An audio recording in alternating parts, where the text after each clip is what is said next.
Chapter 244. Most of the peonies in Baogua Temple had already passed their flowering period, so the two types of peonies, Yao, Huang, Wei, and Zi, no longer competed for beauty. Only a few relatively mediocre peonies were still blooming, such as the Mo Kue peonies that hid flowers in the leaves, which reduced their charm. However, a starving camel is still bigger than a horse. The peonies in Baogua Temple could still be considered splendid compared to Biyao Palace. Just walking around the temple and admiring the scenery took up 3.5 hours. There was still some time before lunch, so the group of people sipped tea in an elegant meditation room. It was clearly a temple, but the one brewing the tea was a graceful Taoist nun. The emperors of the two dynasties all worshipped Taoism, following the example of their superiors and subordinates. Zhuang Lao Shui also said that tea was an important topic for the scholars of Gangnam-do. Many women of aristocratic families had the habit of devoting themselves to Huang Lao Shui's elegance. However, it was still somewhat strange for a Taoist nun to appear in the meditation room. She was about 30 years old, with red cheeks, long eyebrows, and blue eyebrows. She looked very much like a Taoist cultivator. Su Huipeng could be considered Su Fengnian's close friend. Probably because the two women were both widows, they had gotten closer over the years. Perhaps this Taoist nun loved the house and its crow, so she was quite polite to Su Fengnian. Although she did not speak much while brewing tea, most of her time was spent exchanging pleasantries with Su Weisheng. Occasionally, her gaze would meet His Royal Highness, and she would smile. The teapot was an exquisite tin bottle. It was expensive because it was tightly sealed, and the nature of tin was similar to the nature of tea. Before storing it, the large bottle was filled with water and the small bottle was blown to test for leakage. She looked like an expert in the way of tea. How could a layman like her understand these things? She only thought about how to make the jade more expensive. The teapot was a simple and unadorned style. She saw Su Fengnian staring at the teapot, so she explained, "My father came across this when he was young and went to the two Zen temples to listen to the teachings of the eminent monks. He took the mud from the hands of a monk who had been farming all year round and sank it to the bottom of a vat. He followed the pattern of the gall of a ginkgo tree in the two Zen temples and carved it into it. Later, for some unknown reason, it spread. The name of the pot came from, hiding one's fingerprints can welcome spring. However, in Yangzhou's ordinary wintering pots, the mud and sand are all dug from the head of the Yangtze River." Su Jihu was trying hard to insert a peony into Su Fengnian's hair bun, but Su Fengnian would rather die than comply. The brother and sister went back and forth, but Su Jihu, who had not succeeded in the end, panted and laughed, "That old monk is the great abbot of the two Zen temples. I heard that he has lived for 150 or 160 years. In the whole world, only the great master of the Dan Cauldron of Wudang Mountain in Baoyang, Song Jiming, can compare." Every 10 years, Uncle Su would go to the two Zen temples. Other than listening to Zen and scriptures, he would also ask the old monk for the mud for his hands. Therefore, a caddy of mud on the head of the Yangtze River is worth a caddy of gold. In the end, the teapot made by Uncle Su's father has the Buddhist aura. Su Fengnian had just taken a green jade teacup and was about to drink some tea when he heard that the teapot was made from the old monk's hand-washing mud. His expression immediately became unnatural. He could not drink the Buddhist aura, and he really did not want to drink it. However, since he had already boarded a pirate ship, it was difficult to disembark. He could only force himself to take a sip. He could not drink the tea properly, so he did not dare to blindly show off. The tea leaves and the spring water used to make the tea were naturally excellent, but as soon as he thought of the 3 words hand-washing mud, he felt a little discouraged and lost interest. In a moment of carelessness, Su Jihu inserted the peony flower into his hair, but he was too lazy to pull it out. For no reason, he thought of Miss Li Zi who claimed to live in the temple, and the little monk Zunan Nan. For a moment, he was lost in thought, and then he thought of the rumors about the old abbot of the two Zen temples. It was said that this old monk, who was regarded by the world as a holy monk and destined to be called an ancestor after his death, was very interesting. He was very illiterate. When he was young, he only chopped firewood and burned charcoal to support his mother. The family who bought firewood believed in Buddhism and often read the Diamond Sutra. Over time, he understood something. After his mother passed away, as soon as he went up the mountain, he received the mantle of the two Zen Buddhas, shaved his head, accepted the precepts, and became a monk to preach the Dharma in one go. It should be noted that he was preaching the Dharma and not the scriptures. Although this had something to do with his poor background and illiteracy, there was no doubt that this monk's comprehension was close to that of the great Buddha. Listening to the Diamond Sutra, he understood 10,000 things. The monks of the two Zen temples had recited more than 10,000 scriptures. However, when they asked this monk for advice on Buddhist scriptures, the monk would come straight to the point and say that he had never read their scriptures. Therefore, the monk only asked them to recite the scriptures. Often, when they recited a small part or half of the scriptures, the monk would say, "Stop," and then he would explain to them. No one disagreed. There was once a century-old abbot of the Fahua Temple, the largest temple in the southern kingdom, who asked a 40-year-old monk why he could not understand the meaning of the Lotus Sutra after reading it 10,000 times. In the end, after the old abbot recited only a few paragraphs, the young monk began to explain the meaning of the scriptures. The old abbot was enlightened and left with gratitude. When the world heard this, it was simply amazing. It was impossible to imagine how a monk who could not even read scriptures could save people. Even the immortal chi of the Dragon Tiger Mountain had to salute him when he saw him. The two most outstanding figures of Buddhism appeared at the same time in a lotus debate 60 years ago, but the result left everyone confused. The two just sat facing each other without saying a word for the whole night. That was the last time the immortal Chi Xuanzhen appeared in the world before he ascended. Chapter 245. When this monk was no longer young and grew older, no one had ever heard of him learning to read or read scriptures. Only when the white-clothed monk, who had been away for 15 years, returned did he have his disciple talk about scriptures for 3 days and 3 nights, nodding repeatedly. In the end, he risked universal condemnation and allowed the white-clothed monk to drink wine and marry a wife. Later on, he had an epiphany of betrayal. Su Fengnian was shocked and spilled tea all over the floor. He muttered to himself, "White-clothed monk Li Xiaoxin, Miss Li, who has lived in the temple since she was young." Taoist nun Su Huipeng had already seen that Su Fengnian was not in the mood to drink tea. Spilling tea like this was even more rude. How was it different from the secular world? She was somewhat unhappy, but did not say anything. She no longer had any thoughts of pouring a second cup of tea for His Royal Highness. It seemed that what the world said about the Bailiang heir having a golden exterior was not an exaggeration. Her sister, Su Shufei, who was originally expected to be the most favored in the harem, was suddenly banished to the cold palace. Everyone in the Su family was furious, but she was a widow and would not vent her anger on Su Jihu like the other members of the family. Last night, when she learned that His Royal Highness was stirring up trouble in the 2 counties, she only laughed it off. She did not even agree when the family told her to use Su Jihu to get close to His Royal Highness to find out the truth. Seeing it with her own eyes today, she was really disappointed. He was nothing more than relying on the king of Bailiang's family to bully others. This was no different from the useless descendants of the 4 great clans in Yangzhou. Su Huipeng glanced at Su Jihu, who she used to be able to talk to, and sighed in her heart. The tea was not cold, but the atmosphere was much colder. It was not something that could be changed by adding a few pieces of charcoal. Su Jihu seemed to be close to ink, and was not as quick to understand as before. He only said that he wanted to walk around Baogua Temple with his younger brother, and then left the meditation room. Su Hui sat quietly for a while, waiting for the group of people to leave. Then she slowly got up and walked out of the back door of the courtyard. She went straight up the tea mountain.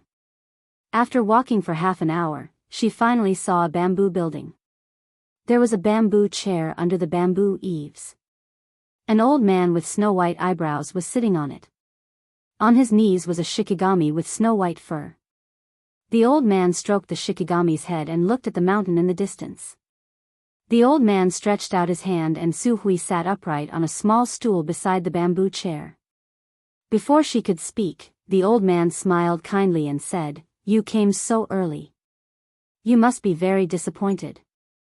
Su Huipeng said softly, "Old ancestor, you have a clear understanding of worldly affairs." The old man smiled and said, "That's good too. Since His Royal Highness can't be helped, then so be it. Us old fellows will also be relieved." Su Huipeng knew that her opinion might affect the future plans of the 4 great clans in Yang province. She said nervously, "Old ancestor, why don't you send someone to test him again?" "I'm afraid I'm wrong." The old man glanced at her. The Taoist nun, who already had a high status, was so scared that her delicate body trembled slightly. The old man stroked the Shikigami's head and smiled. "What are you afraid of? Do you think a little girl like you will bear such a huge burden? That would be looking down on people like Xing Lian, Su Gong, and Lu Daolin. Yang province isn't that shabby." Su Huipeng's face was pale and she didn't dare to make a sound. The Minister of Personnel, Xing Lian, was the head of the Yu family in Jianghu. Lu Daolin was the head of the Lu family in Lake Pavilion.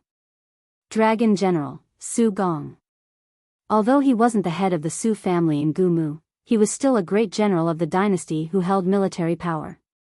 However, when these talented big shots of Yang province saw this old ancestor, even if they did not tremble with fear like Su Huipeng, they still had to stand and speak respectfully.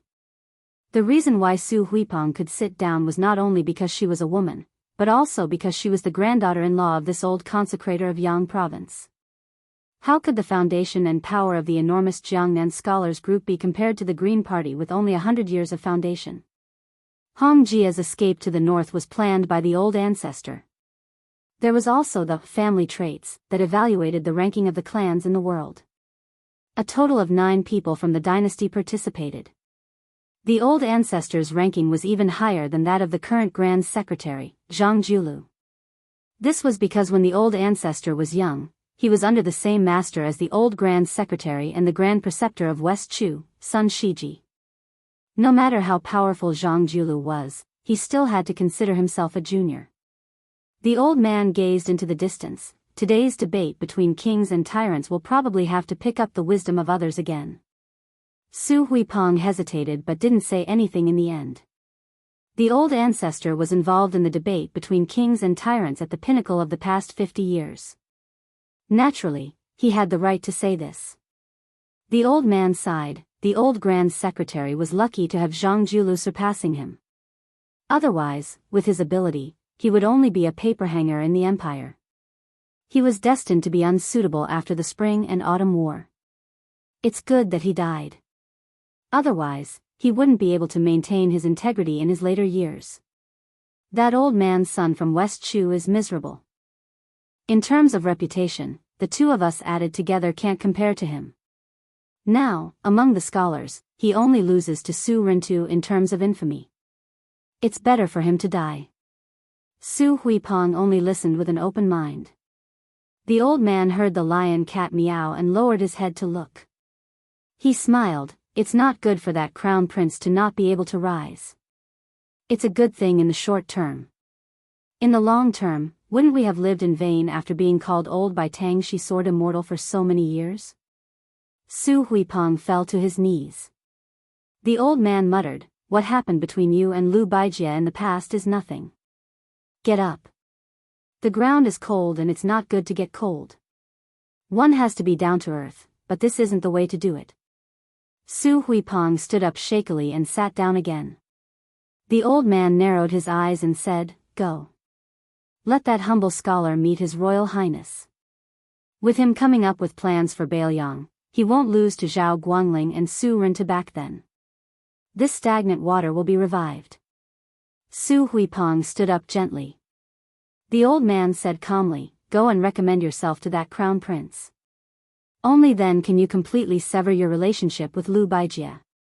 This female Taoist priest who had been pure of heart and few desires for many years didn't refuse. When she left, she bit her lip until it bled. Chapter 246. Su Huipeng walked along the Tea Mountain path and finally walked out of the great ancestor's field of vision. She stood among the tea bushes and looked at the yellow glazed roof pavilion at the top of the Baogua temple, lost in thought. Other than the blood from biting her lip, there was not much grief on her face. She did not hate the great ancestors' arrangement, she only hated the green-robed swordsman for not fighting back then. She cultivated wholeheartedly and had the ability to retain her youthful appearance. She looked like a 30-year-old woman, but she was actually close to 40. When she first met him, she was only 13. How many 13s could there be in life? She wiped away the blood and walked down the mountain with a gloomy face. Su Huipeng did not know that the green-robed swordsman had been watching for many years in the depths of the shade. After seeing her enter the Baogua temple, he slowly walked toward the bamboo building. The old man and cat were still there. The snowball-like Shih Tzu screamed. The dozing old Yangzhou minister of offerings raised his eyelids with some difficulty and looked at the unpolished jade carefully carved by the Lu family. This swordsman used to be so high-spirited. If it were not for the fact that he could not overcome the barrier of love, he would have gone very far whether he was an official or a swordsman. The old man comforted the frightened Shih Tzu on his knees and frowned.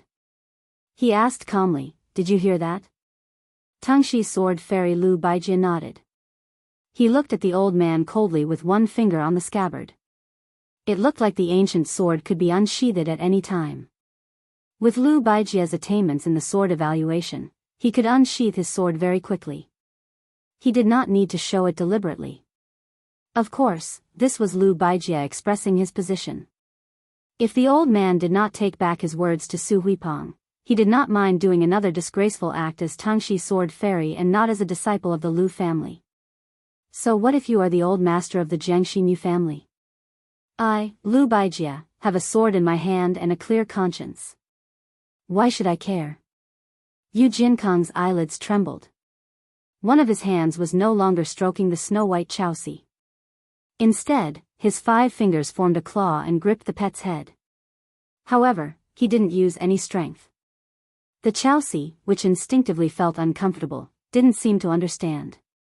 It turned its head. Yu Jiankang, one of the few people in the dynasty who had hopes of obtaining the posthumous title of Wenzhong after his death, suddenly laughed self-mockingly. As for the posthumous title of Wenzheng, that was even higher than Wenzhong, the dynasty had been empty for 120 years. Even he didn't have any extravagant hopes. The old man only looked again at the distant green mountains. There were many mountains and rivers in Jiangnan, and he never got tired of looking at them.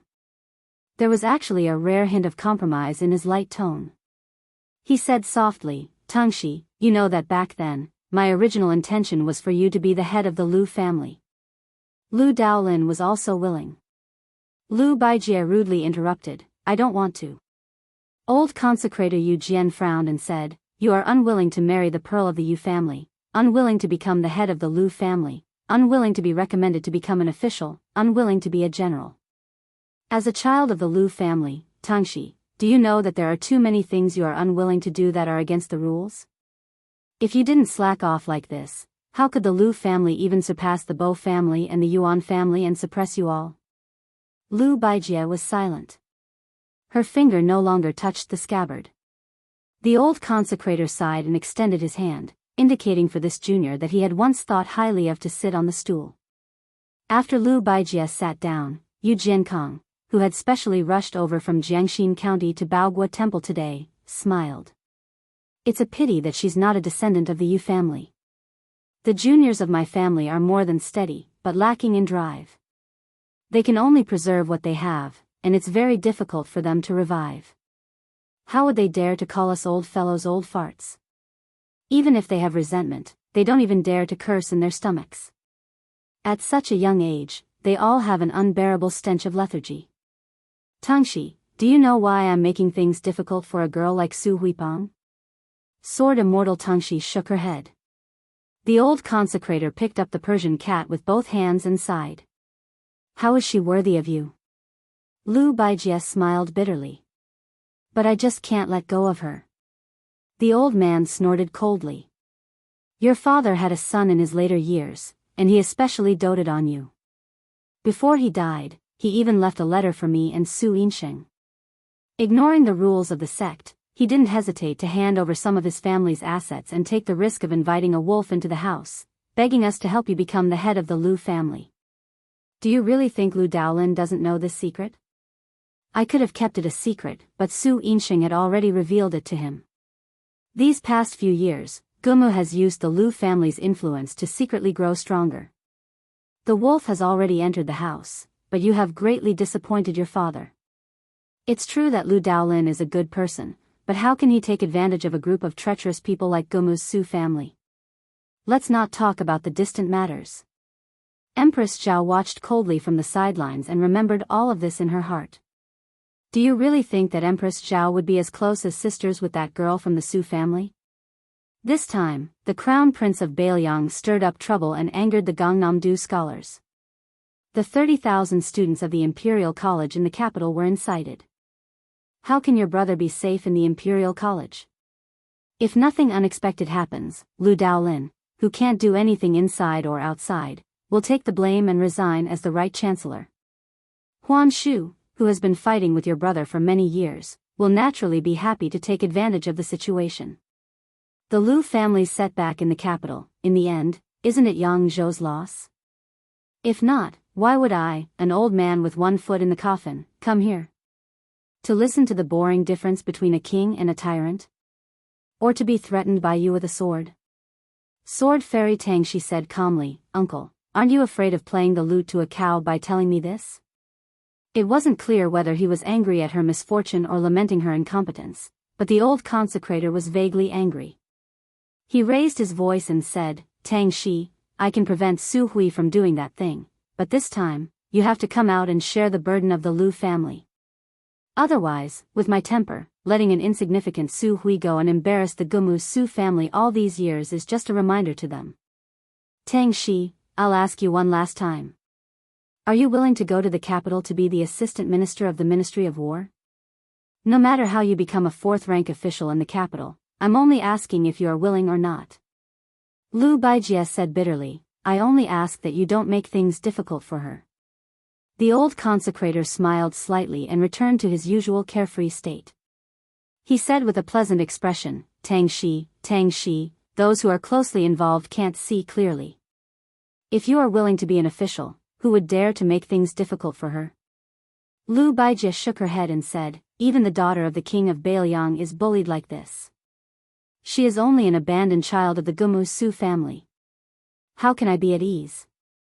The old man said calmly, all right, I can make an agreement with you. You go to the capital. After all, she is the granddaughter-in-law of the Yu family in name. No one can bully her.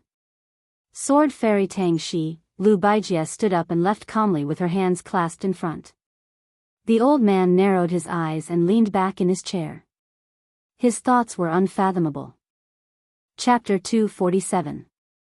A pair of master and servant walked out of the bamboo building. They were the young master holding a fan and the green-robed swordsman who had seen the Biyang's light cavalry in the restaurant. The handsome young master had changed into an ivory fan with 3 different beauties painted on it. He squatted beside the old guardian Yu Jiankong and reached out to pet his Persian cat. He raised his head and smiled, old ancestor. Why do you have to trouble yourself to let Sword Immortal Tangxi become an official? The Lu family's foundation is not much worse than our Yu family's. One Lu Daolin is nothing to be afraid of, but with this one, it's hard to say.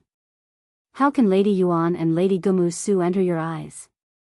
However, once the Lu family has Sword Immortal Tangxi, as long as they earn some military merits, they can become an assistant minister of the Ministry of War.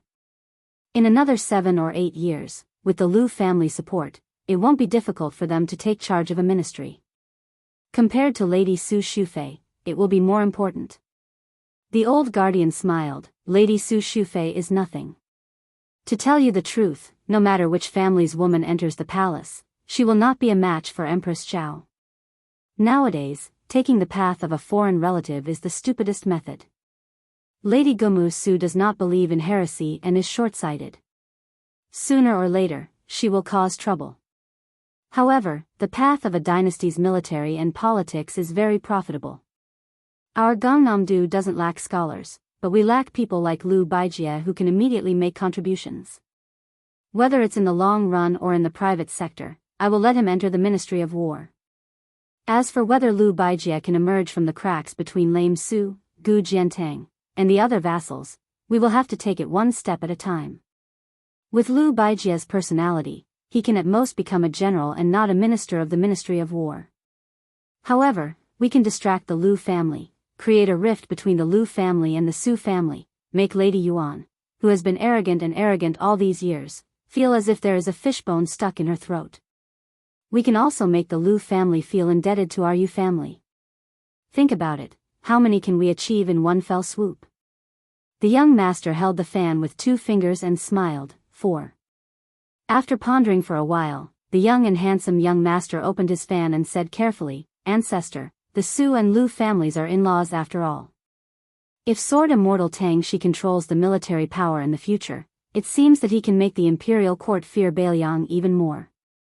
The old man was gratified and said, "This is only half a gain and half a loss. It's not good to talk nonsense. Cripple Su and Liu Baijia's personalities are naturally incompatible. His Majesty may not be unable to see it. Even if His Majesty can't see it, Empress Zhao can see it clearly. In this world, the marriage between the aristocratic families is only stable because of the study of aristocratic families like ours. Deep down, the Su and Liu families look down on each other. But for you to be able to see this point, it's already not bad." The young master smiled and opened his fan. He fanned the elder ancestor and the Persian cat to cool them down. The old man said softly, "Although I called that guy lame Su, he's still the demon slayer who destroyed nearly half of the youths in 8 countries. He even trampled on the righteousness of spring and autumn. He's not someone a child like you can casually provoke. Thus, don't think about how to vent your anger on the small fights in the restaurant. If you make a mistake, you'll be inviting trouble to yourself. Lame Su's protectiveness is something that you children haven't personally experienced. I don't care if you don't understand it now, you just have to remember these words. The delaying tactics of small officials can give even ministers and generals headaches. When it comes to you, you have to learn to wait. It's a good thing to be young. You can wait. Whether it's Zhang Julu or Gu Jiantang, their achievements today are all due to waiting." The young master nodded. He didn't dare to take the elder ancestor's advice lightly. Although it was a bit regretful that he couldn't immediately trip up the Biyao heir, since even the elder ancestor said to wait, he was only a bastard son of the Yu family.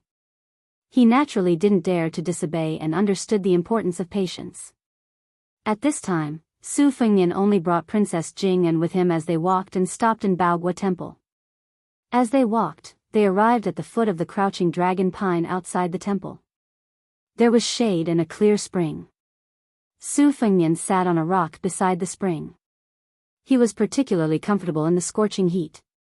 Today, Baogua Temple was hosting an unprecedentedly grand debate. Ordinary pilgrims couldn't enter the temple to burn incense and worship Buddha. There were several monks standing guard at the entrance. Other than familiar faces, ordinary people had to hand over their name badges. Only those with sufficient status could enter. Su Fengnian saw a poor and pedantic scholar pacing back and forth outside the temple for a long time. The sun was scorching hot and he was quickly covered in sweat. He guessed that it was because Su Fengnian was dressed in brocade and had an extremely charming maid serving him by the spring. He didn't dare to come forward to enjoy the shade. In Gangnam-do, it was a great shame for a descendant of an aristocratic family to sit at the same table as a child of a humble family. Of course, the scholar didn't dare to ask for trouble. However, he really couldn't endure the heat of the sun. After hesitating for a long time, he finally squatted down at the spot furthest away from Su Fengnian by the spring. He cupped a handful of water and splashed it on his face. It was extremely comfortable and he let out a long breath. After squatting for a while, he saw that Su Fengnian didn't make a sound. Only then did he carefully sit down and wipe his wet hands on his sleeve. He took out a book from his bosom and silently began to read. Su Fengnian glanced at it out of the corner of his eye. It wasn't a book commonly seen in Jiangnan, but rather the For Scriptures, Chapters and Sentences collection, by the great scholar of Beiliang, Yao Baifeng. Looking at the scholar's lips, it was even more interesting. It was simply deviating from the classics to the extreme.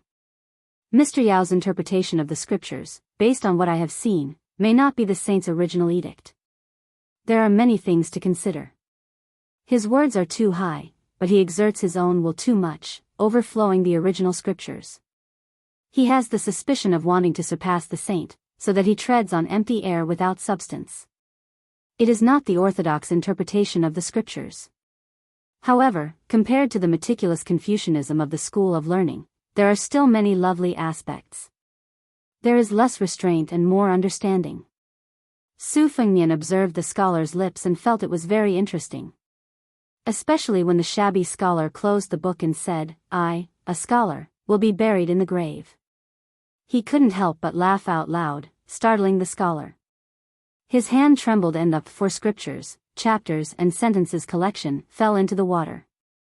The scholar hurriedly jumped into the water. Seeing the soaked book curled into a ball, his heart ached so much that his face was gloomy. After climbing ashore, his soul seemed to have left his body. Even if he tore off a page of this soaked book to dry, it would probably be more than half destroyed. For a moment, he sighed in despair. Su Fengnian joked, "How much is a book worth?" The scholar didn't raise his head and said, "This book is indeed not worth much, but if I read it, I can make quite a bit of money." Su Fengnian clicked his tongue and said, "There is a saying that a well-read scholar sells the emperor, but you can't even enter Baogua Temple. Who cares about you?" The shabby scholar smiled and lowered his head, minding his own business. "Who said I was going to sell it to the emperor? The sage Yunxiu governs the country and pacifies the world, but there is no such thing as the emperor." Su Fengnian bent down and picked up a watermelon that had been chilled for some time from the spring water. He reached out and knocked on it. It just happened to split into two. He smiled and said, "Do you want to eat?" The scholar raised his head with a puzzled expression. Su Fengnian smiled and said, "You don't dare?" The scholar didn't say anything and only frowned. Su Fengnian simply threw half of the watermelon over. The scholar was flustered and managed to catch it with great difficulty. Seeing Su Fengnian engrossed himself in eating, he lowered his head and ate a mouthful. The coldness penetrated his heart and lungs. Su Fengnian joked, "To be buried in the grave, what great ambition." The scholar paused for a moment. This time, his heart and lungs were really cold. Chapter 248. The Confucian school of exegesis was the same as the Buddhist school of Buddhism. Exegesis was not the same as reading the scriptures, nor was it the same as talking about the scriptures. Both were things that only a great scholar could do. His Royal Highness, this poor and pedantic scholar in front of him, dared to make irresponsible remarks about Yao Bai, the great scholar of Confucianism, who was famous for his exegesis of the scriptures. As for the ambition of the so-called posthumous title of Wenzheng, it was even more shocking. Even the old consecrator of Yang province, Yu Jiankong, only hoped that it would be a great fortune to have a Wenzhong behind him. In the spring and autumn period, heroes vied for the deer. After Li Yang ascended to the throne, there was a clear standard for the posthumous titles of officials. The civil officials used Wenzheng as the leader, but this posthumous title had been vacant for 100 years. Wenzhen followed closely behind, and everyone in the court viewed it as the possession of Grand Secretary Zhang Julu. After that was Zhong Duan, Kang Yi, and so on.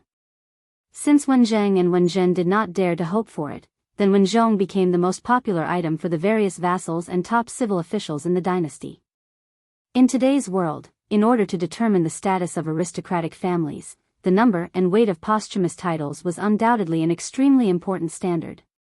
Normal scholars did not dare to say that they would be posthumous to Wenzheng even if they died. Once exposed, if it was a small matter, it would be considered improper conduct. If it was a serious matter, it might even lead to imprisonment. The scholar's heart was pained when a book of the four classics fell into the water. It was clear that he came from a poor family. Having his thoughts exposed by an outsider, the scholar's panic disappeared in a flash. He soon calmed down and lowered his head to continue eating the iced watermelon. After Su Fengnian exposed his thoughts, he did not continue to be unforgiving. Instead, he was aroused by the posthumous title. It was natural for civil officials to have a posthumous title, and military officials were no exception. There were relatively few titles with the word military, but there were still 18 characters. Therefore, there was a saying that a real man should have 18 posthumous titles. The character, Yi, took the top spot. The first 9 were Yi Lai, Ning Jing, Ping Xiang, Jing, Min Su. It was rumored that great general Gu Jiantang had already given the posthumous title of Wu Jing. Yi Lai, Ning San, was still a huge suspense. Unlike civil officials, military officials often had lower posthumous titles.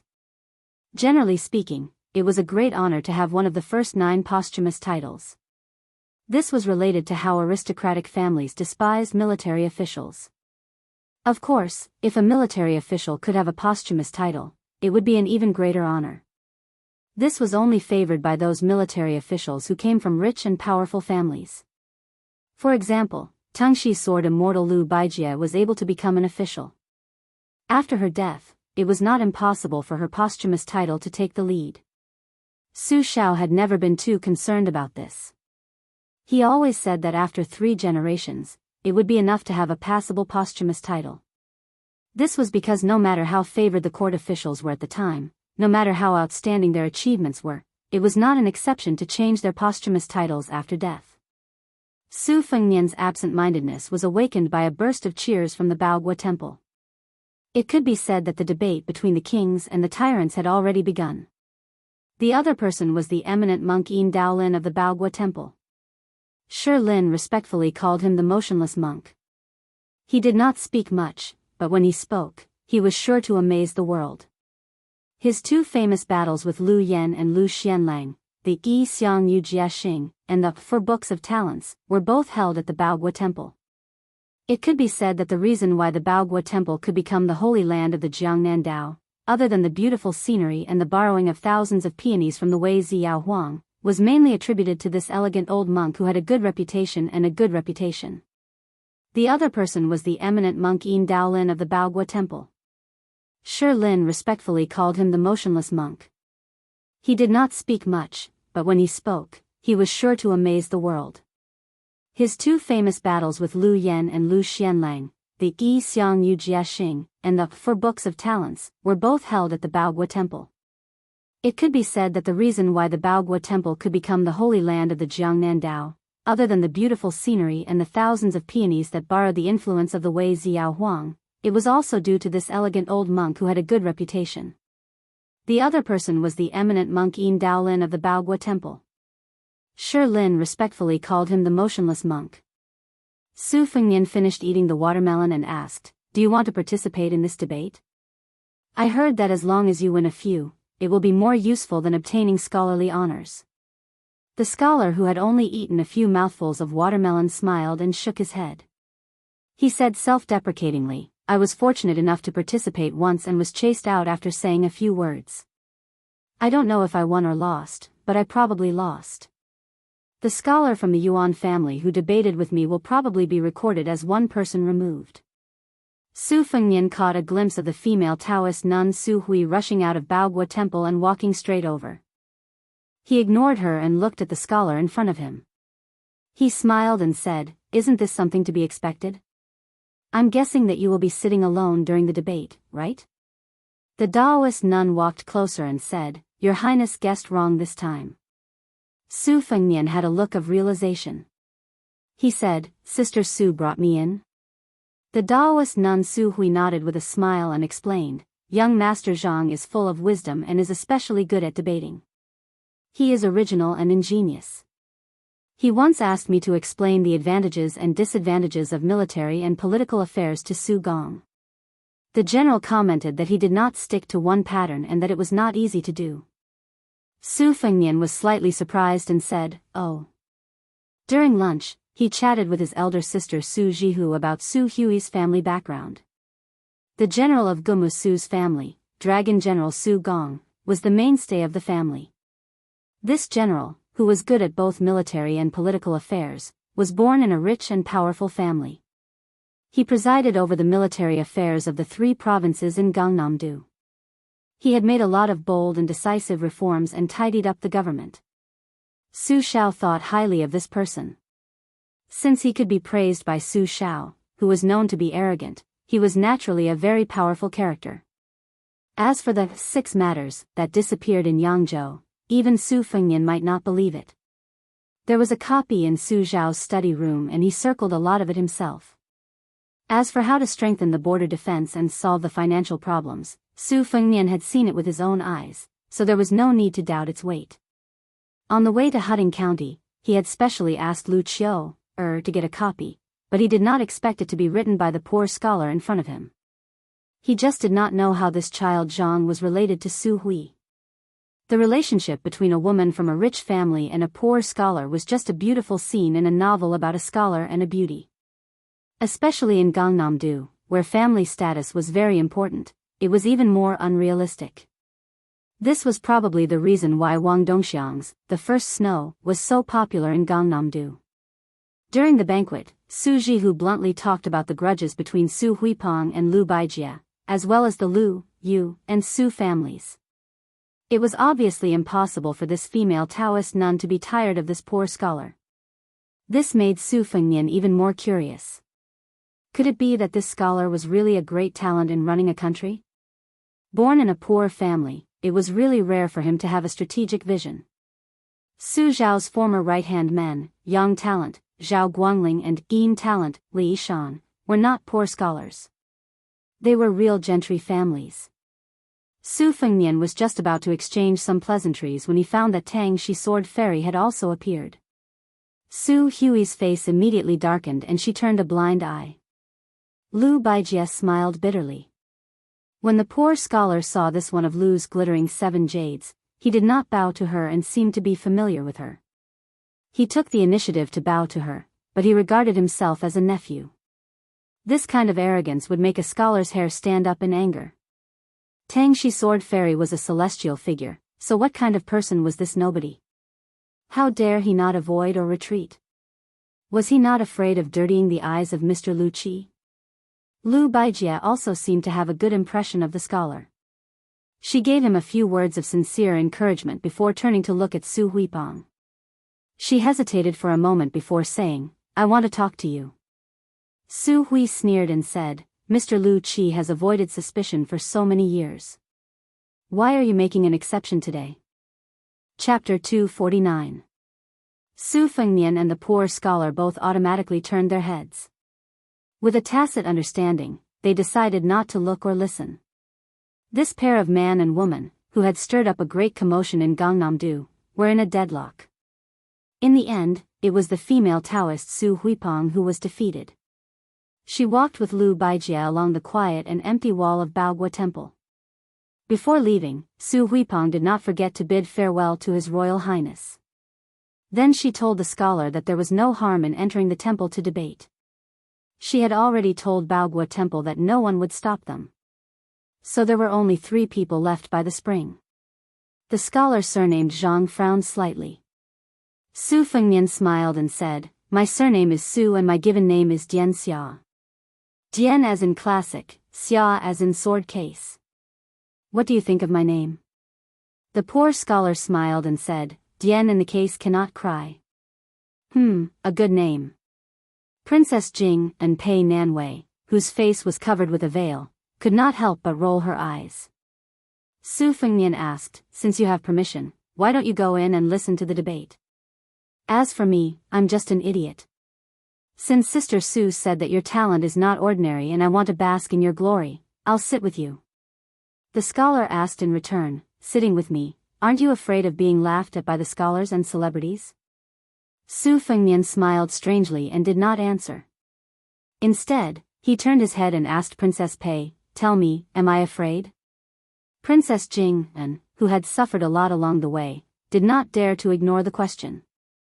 Her tone was stiff and cold as she said, "Not at all." Su Fengnian was satisfied. He smiled and looked at the poor scholar. The latter sighed and nodded. He put down the finished watermelon and picked up the 4 classics, chapter and sentence collection, which had been exposed to the sun, and carefully put it into his sleeve. The 3 of them walked out of the shade of the ancient pine tree and walked toward Baogua Temple. Su Fengnian was in the middle, Princess Jing was on the left, and the poor scholar was on the right. There was a difference between who came first and who came first. As soon as the 3 of them left, Su Fengnian saw a little girl who had been wandering at the foot of the wall trotting to the spring. Previously, because of his presence, the sallow and skinny little beggar-like child did not dare to come forward to enjoy the shade, so she hid in the corner.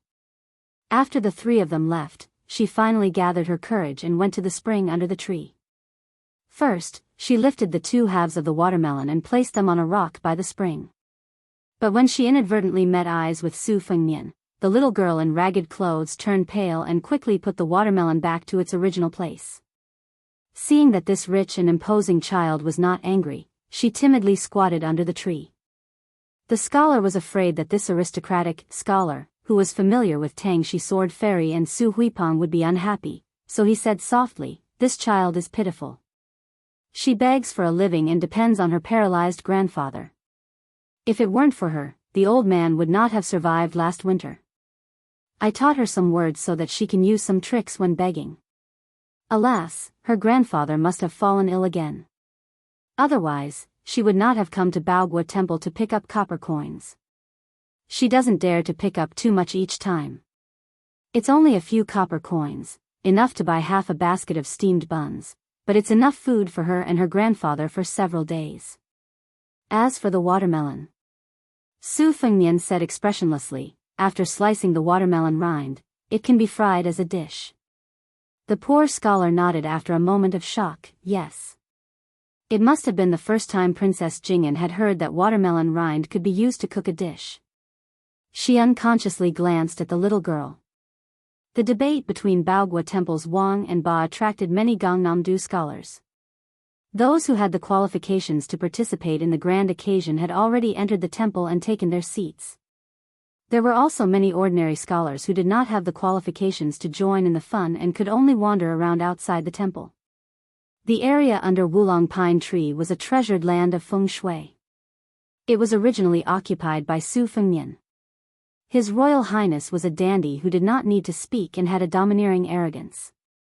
It was obvious that he was not a person to get close to.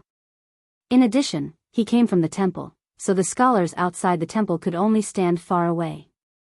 Most of them pointed at the servant girl, whose face could not be seen clearly but who had an enchanting figure. She was a feast for the eyes. In this world, when the rich and powerful went out, they usually looked at the people and horses. As for the noble and famous people, they looked at the beautiful women by their side. The female Taoist nun who came from a noble family was the first class. People like Su Huipu could only be found but not sought. Next, the beautiful and talented courtesans were also the first class. The young and beautiful maids in one's own residence were second. The more there were, the more it showed one's status. A great scholar in Gangnam-do, such as Yuan Jiangyan of the Yuan family, had once gone out with almost 100 young boys and girls. When the Su Fengnian finally made room, a few well-dressed young masters and daughters immediately went up to enjoy the cool air. The little beggar who had rolled up his trousers and bent down to pick up the money in the spring was undoubtedly an eyesore. A triangular-eyed young master sneered and kicked a watermelon into the spring, splashing water everywhere. The little beggar was so scared that he shivered and did not dare to pick up the copper coins anymore. He wanted to dodge, but he walked too fast in the water and accidentally fell into the spring, causing a burst of laughter. A woman from a noble family with heavy makeup gloated and scolded sharply, "Little bastard, who let you come here to pick up the wishing money? Aren't you afraid of being beaten to death by the monks in the temple?" The spring was surrounded by the rich and powerful young masters who were enjoying the cool air. The little beggar had nowhere to hide and could only stand in the spring. He lowered his head and said with red eyes, "The temple said that as long as I pick up a few copper coins each time, it's not a big deal." The woman shouted, "You still dare to talk back?" She was angry. Since there were no outsiders around, she was too lazy to pretend to be a virtuous lady. She picked up a stone from the ground and threw it fiercely. The little beggar instinctively dodged, but the woman did not hit him. She was already angry because she was not allowed to enter the temple, but now she was even more annoyed. She picked up a stone the size of an egg and laughed gloomily, "You still dare to dodge? If you dodge again, I'll break your legs." She threw the stone with all her strength and it hit the little beggar's chest with a thump. The men and women around her clapped and cheered, praising her accuracy. The little girl's thin and weak body could not withstand such torment. She swayed and her face was pained, but she still did not dare to dodge. She stood in the water and said with a sobbing tone, "I won't dare to pick it up again. I won't dare to do it again." The young woman sneered and picked up a few more stones. She even distributed them to her friends. It was better to be happy together than to be happy alone. They prepared to play a game similar to throwing bamboo arrows into a pot. Gangnam-do scholars always had the custom of throwing pots in a song to liven things up. Many famous scholars were good at blind throwing screens and back throwing. The dragon general Su Gong could even fill a pot with more than 100 bamboo arrows. In the end, it presented a scene like a forest of arrows and mountains of arrows. This throwing pot could be considered the evolution of shooting in the 6 arts of gentlemen. It was very popular in Gangnam-do. However, today the bamboo arrows were replaced with stones and the pot turned into a little beggar. In the eyes of the young masters and ladies, it was a different approach to achieve the same result. Those who got the stones were eager to try and aim. It seemed that they did not care if the little beggar's body could withstand a few throws. To Gangnam-do scholars, smashing a little beggar to death was nothing.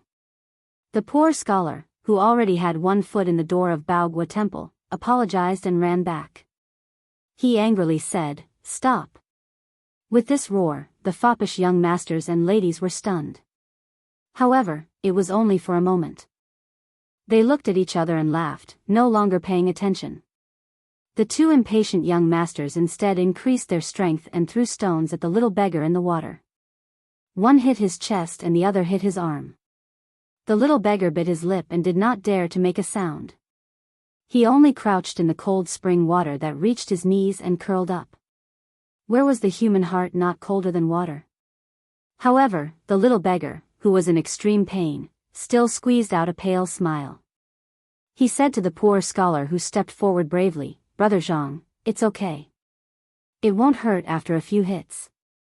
"It won't hurt." How could it not hurt? Facing Liu Baijie and Su Huipeng, the most outstanding young masters in Yang province, the poor scholar could still jump into the water without being servile or overbearing. He no longer cared about whether or not the books in his sleeves would get wet.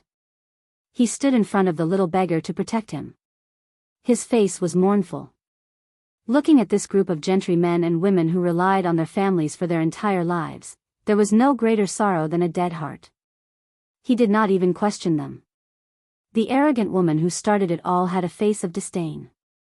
She said condescendingly, "Where did you come from, you poor pig?" At this time, a mellow voice came from behind the gentry. "I came from Biyao." Chapter 250.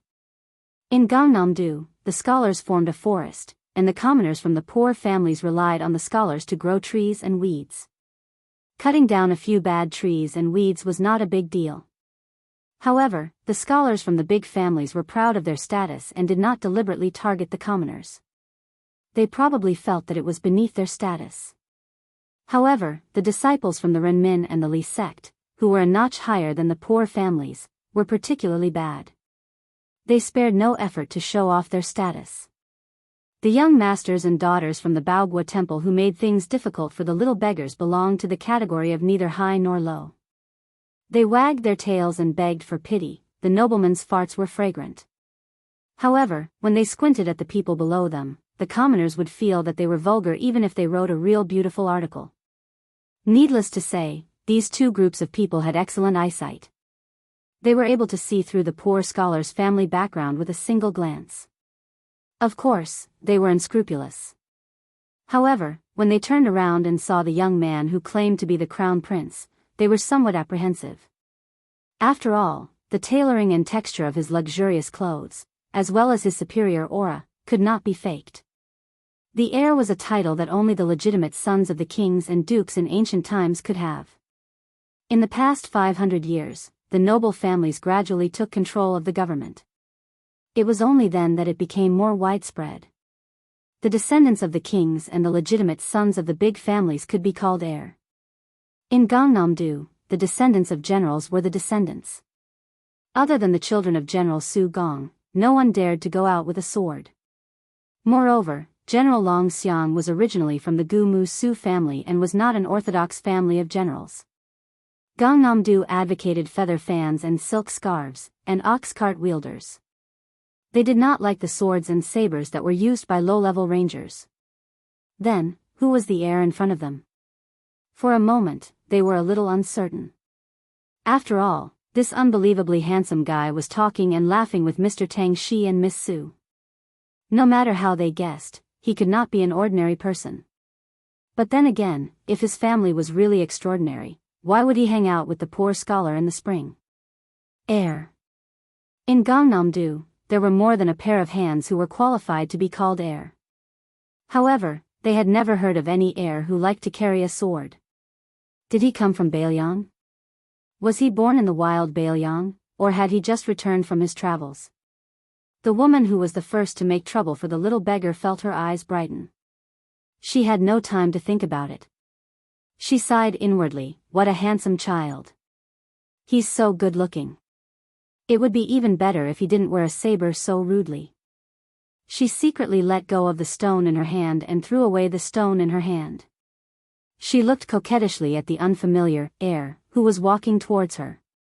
Just as she was about to bend her waist and salute him, Su Fengnian was a little bored. It seemed that these guys did not understand his words. They did not associate him with the devil of Baliang who killed Lu Lighting.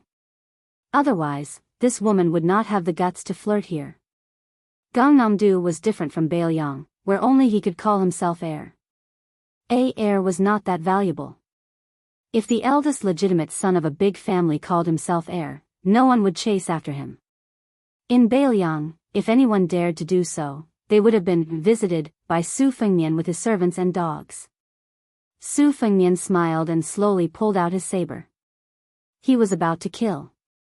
Throwing a pot is very elegant, isn't it? I don't want to take these heads, so I'll take the arm. Aren't Gangnam-do good at cursing people? I'll keep your mouths open. Su Fengnian's subtle movement seemed to be noticed by the poor scholar. He said softly, no. Su Fengnian turned his head and asked with his eyes. The poor scholar tilted his head, indicating that there was still a little girl standing behind him who had no one to rely on in Yangchun. How could the little beggar withstand the revenge after this? Su Fengnian frowned. His thumb was still on the hilt of his shudong saber. The group of belated disciples finally regained their senses. The seductive woman was so scared that she took a few steps back. If it weren't for the support of the strangely handsome triangular-eyed young master who was flattering her, she would have fallen into the spring. Drawing a sword at the slightest disagreement, what kind of impolite barbarian would do such a stupid thing? Heir my ass. He must be from a small place. Yamen was a special name for the descendants of officials in Gangnam-do. The military camp used animal teeth as decorations and the camp gate was also known as the Tooth Gate. Therefore, Yamen was a very good image and soon spread. However, in Gangnam-do, no matter how big the Yamen was, it was extremely disliked. General was a derogatory name given by scholars, so how good could Yamen be? Unless it was in the border towns where there were vassals stationed and the military officers were powerful, Yamen had the capital to be arrogant. Families had a genealogy. Naturally, the children of officials and rich families were also ranked according to their ranks. Not to mention the capital where there were as many influential people as there were hairs on a cow. In the local areas, the eldest son of a rich family, the son of a provincial governor and a supervisor of a case, were of course the first class of young masters. Next were the children of a county chief, plus the descendants of a general aristocratic family, followed by the sons of gentry and ordinary officials with real power. Finally, it was the children of the enslavement and the official school. The rank of the father was the most important consideration. Although the famous scholars with profound family knowledge did not have a title, they were better than ordinary officials. Born in such a family, the enslavement and the official school could not be easily compared to them. If one added the important areas of the capital under the emperor's feet, it would be even more complicated. Those palace scholars, 6 ministers, several great generals, deep-rooted families with hundreds of years of history, among them were the powerful officials and retired meritorious deeds, and then there was the extremely reclusive son of a distant relative. These prominent circles were intertwined. Who could distinguish between them? But apart from the capital, there was one thing that everyone knew. In the local areas, in front of the 6 vassals, especially the only one with a different surname in the dynasty, no matter who you were, you had to be well behaved. If you were a snake, you had to coil up. If you were a tiger, you had to lie down. Among the vassals, Zhao Ying, the Duke of Huainan, was the most aloof, but who dared to underestimate the Duke of Huainan's crown prince? Therefore, the so-called crown prince from Biyao, even if Yangchun city was full of rumors about His Royal Highness of Beiyang's tyrannical behavior, even if he really stood in front of them, no one would think in this direction. He was really too outstanding. Su Fengnian curled his lips and quietly returned the embroidered winter to its scabbard. He somewhat missed the time when he was domineering in Beiyang. On his left was Qingsong, on his right was the Yellow Emperor, and behind him was the evil servant. Although it was not presentable, it was really satisfying to think about it. At that time, he did not practice the saber, so he did not have a fancy posture. But every time after the dust settled, he rolled up his sleeves and performed a set of deadly 18 kicks or something. The group of foppish girls was probably a little afraid of the 2 sabers at their waists, so they did not puff themselves up at their own cost. One by one, they dispersed and gathered in the distance. They whispered to each other, convinced that this foreign crown prince was an abominable person who did not know what etiquette was. Su Fengnian did not bother to make a fuss. Otherwise, the king of Jing'an's crown prince Zhao Sun, who had been tormented like a drowning dog, would complain. There was no reason to put him on the same level as these ant-like descendants of the servants. Su Fengnian jumped into the pool, bypassed the poor scholar, and reached out to help the little beggar up. He felt her chest. His Royal Highness had suffered several hardships, and a long illness had turned into a doctor. He used Wudang's big yellow palace to slowly remove the clotted blood for the little girl. The little beggar did not dare to move and stood timidly. Fortunately, her face was no longer pale. Su Fengnian saw that the little girl was very nervous and did not dare to look at him directly. He did not know how to comfort her. He only said to the poor scholar, "It's all right." The poor scholar felt relieved. He hesitated and did not say thank you. Princess Jing'an saw His Royal Highness roll up his sleeves and pick up a handful of more than 20 copper coins from the pilgrim's wishes. He handed them to the little beggar. She did not take them. She looked at the scholar with a panicked expression. Seeing Brother Zhang nod, she stretched out her hands, which were yellow from years of frostbite. Su Fengnian said, "Let's continue to listen to Wang Ba's argument. Bring her along." Then His Royal Highness picked up the 2 halves of the watermelon. When they reached the shore, he did not say anything and handed them to Princess Jing'an. "You take them." Princess Pei's face was ashen. Half of the watermelon in each hand, what a scandal. But in the end, she did not have the courage to disobey this bastard who killed without blinking an eye. In the end, not everyone in the world had the qualifications to challenge King of Jing'an, Zhao Heng. It was even rarer to find someone who could make a powerful vassal return empty-handed after meticulous planning. The poor scholar helped the little beggar hide the copper coins and then held her hand as they walked into Baogua Temple. This kind of behavior was against the rules, but if he did not do so, who knew if those fancy pants would vent their anger on the child next to them? He would just treat it as asking for a medium-sized protective talisman for her. He could only hope that those children of Yangchun city would be a little smarter. The poor scholar stepped over the threshold of the great temple and saw Su Dianxia in front of him. His brocade robe was soaked through. He smiled, somewhat incredulous. Su Fengnian seemed to have guessed his thoughts. He did not turn his head as he led the way. "Don't think that I'm a good person. Those people bully this child, and I bully them. We're all the same." When the poor scholar heard this extremely mocking remark, he could not help but laugh. Princess Pei, who had a stomach full of endless grievances, deeply agreed. Chapter 251. The Baogua Temple was full of people. Excluding the 100 or so scholars who could participate in the Tsushui debate, there were about 300 to 400 spectators. The pavilions and pavilions were all crowded with people. Su Fengnian went straight ahead and chose a relatively empty corner. He knocked on two relatively insignificant scholars with his embroidered winter scabbard, hinting them to move aside and let him sit on the mat. The scholars who could sit here were not simple. The debate of kings and tyrants was at the critical moment when they were suddenly interrupted. The two Gangnam-do scholars were about to reprimand him when they saw this barbarian coming out of nowhere with his scabbard and making a throat-slitting gesture. They were so scared that they had no choice but to sit on the mat with the scholars nearby. After Su Fengnian sat down, he beckoned the poor scholar to sit with him. The latter did not stand on ceremony. After sitting down, he looked absent-minded, as if he had mixed feelings. Su Fengnian looked up and saw a middle-aged scholar with a long beard standing and speaking generously at a place far away.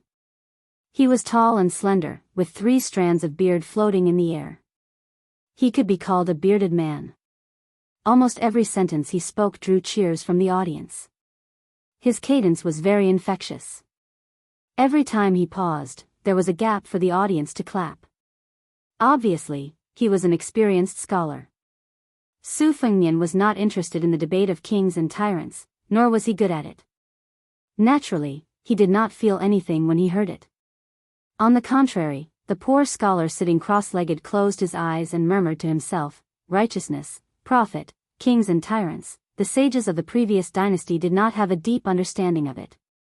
This dynasty unified the country."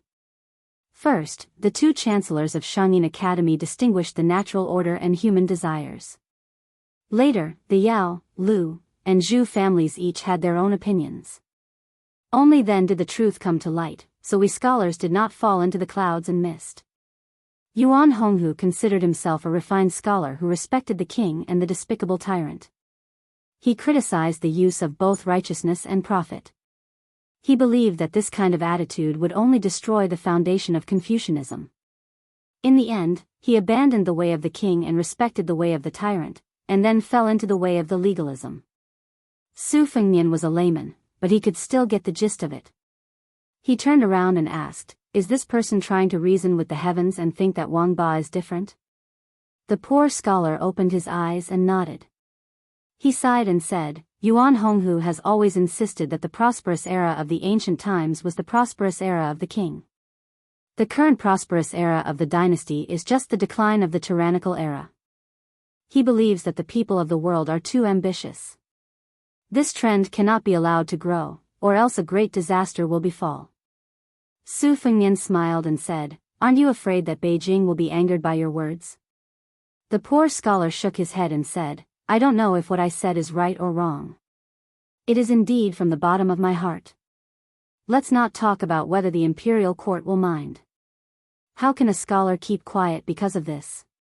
Although I believe that where one succeeds, there is virtue, and where things come to their aid, there is justice. But I also admire Yuan Honghu's knowledge and foresight. Although he abhors unrestrained selfish interests, he does not blindly reject the benefits of helping the people. But as he said, even if we retreat again and again and admit that Wang Ba is inseparable, 500 years later, there might not be a single Confucian scholar left. Walking the path of profit, there will only be utilitarians left." Because of this, Yuan Honghu was once nearly drunk to death in the Litao pavilion, calling out that we should cry 500 years later. I can't stand those empty talkers with loose hair and bare chests, but I deeply sympathize with Yuan Honghu's drunkenness and crying. Su Fengnian said disapprovingly, "Only you scholars worry about the country and the people. But how many of you have been moral saints all your life? Have you ever really touched a copper coin? Do you know how much a steamed bun costs?" The poor scholar smiled and said, "The great scholar Yuan Honghu may not know, but I do." This time it was Su Fengnian's turn to be speechless. The 2 of them were so engrossed in their conversation that they did not notice that the water was flowing and the wine was already in front of them. The beautiful maid who followed the wine leisurely came over and picked up the white jade wine cup. In an instant, this corner became the target of public criticism. Under the watchful eyes of the crowd, this old man, who had participated in countless talks but had not been able to raise his cup more than a few times, widened his eyes. The 2 Confucians who were chased away by His Royal Highness with a saber were full of jealousy. They wished they could bend down and snatch the wine cup. It should be known that today's debate between Wang Ba and Yuan Jiangyan and Yin Daolin, two of the most famous scholars, were among them. It could be said that it was a once-in-a-lifetime opportunity to express one's own philosophy in front of these two big talkers. Other than the two great scholars of the present age, there was also Qing Jia, a great scholar of Neo-Confucianism who was on par with Yao Baifeng. This old man was a great scholar of Neo-Confucianism who had exchanged letters with Master Yao. When did the contents of their letters not spread throughout the world? Qingzi said that he was slow and stupid all his life, and only made a hole in literary theory. He used this to mock Master Yao's carefree interpretation of the scriptures. Who in the world would not laugh at this? Although Master Yao's reply was to add that there was no need to delete a single word, there was no need for future generations to interpret the scriptures. It was also very mysterious. However, Gangnam-do was obviously more supportive of Qingzi's words. They insisted that even if Master Yao's knowledge was higher, Qingzi's morality was higher. Today, the debate between Wang Ba and Wang Ba had gathered the three contemporary saints of Confucianism and Buddhism. Yangchun City had attracted more than a few hundred scholars who had come because of its reputation. However, Qingzi had always been learning from books and did not like to interact with people. Many of the local scholars had not even seen him for decades. Even if they walked right in front of him, they would not recognize him. A beautiful maid came in with wine. Su Fengnian, who was originally bored to death, opened his eyes wide. He was an expert in cursing and swearing. His Royal Highness had traveled for 3 years and learned a lot of unique skills in cursing without using any obscenities. Unfortunately, he was a complete layman when it came to reasoning with people. Therefore, he did not stand up and used his scabbard to nudge the poor scholar beside him. Su Fengnian saw that the poor scholar was not afraid of the stage. He stood up freely and took the wine cup and drank it all in one gulp. After exchanging the wine cup with the beautiful and delicate maid, he said loudly, "If one can manage the world, righteousness will be beneficial. If one can help the people, Tao will be meritorious. Therefore, Ba Ba is the king." There was an uproar in Baogua Temple. Most of them were cold and mocking words like, "This person is trying to attract attention," or "This person is just talking nonsense." Their anger was surging. In the distance, Jiang's was number 1 Yuan Jiangyan and motionless monk Yin Daolin, who were sitting at the same table, looked at each other and smiled. Obviously, they were not moved and only felt that there was one more meritorious child. But the next sentence, after 25 years of bumpy journey, I began to understand the scholars of today's world. Those who think they are sincere are all apathetic people who don't know pain, made the two famous scholars who looked down on him stunned. This person really did not stop until his words shocked people to death. A hunchbacked old man who did not participate in the debate had been shaking his head. Only when he heard this sentence did he laugh to himself. What the arrogant scholar said next was even more preposterous. The spearhead was directed at Jiang's was number 1 famous scholar, Yuan Honggu. "If you don't care about benefits at all, what's the use of crying for 500 years? Now that the people are not full, who should they cry to?" The beautiful bearded man, Yuan Jiangyan, laughed instead of being angry. He did not seem to be pretending to be magnanimous. He really laughed. But his table was far from the crowd and he could not see the subtle changes of Jiang's was number 1. Baogua Temple's host, Yin Daolin, said softly, "A strange theory is a strange theory, but it is also interesting. Let's see if he has the ability to prove it." Yuan Jiangyan nodded his head. The result was unexpected. The poor scholar from a poor family, whom almost no one in Baogua Temple knew, talked about Wang Ba for an hour. He was very meticulous, which was completely different from the practice of ordinary scholars who cherished their words as if they were gold. Generally, when talking about profound mysteries, since it was profound, of course it had to be extremely profound. The goal was to make people confused. That was true ability. If they understood, it would be a blow to the head.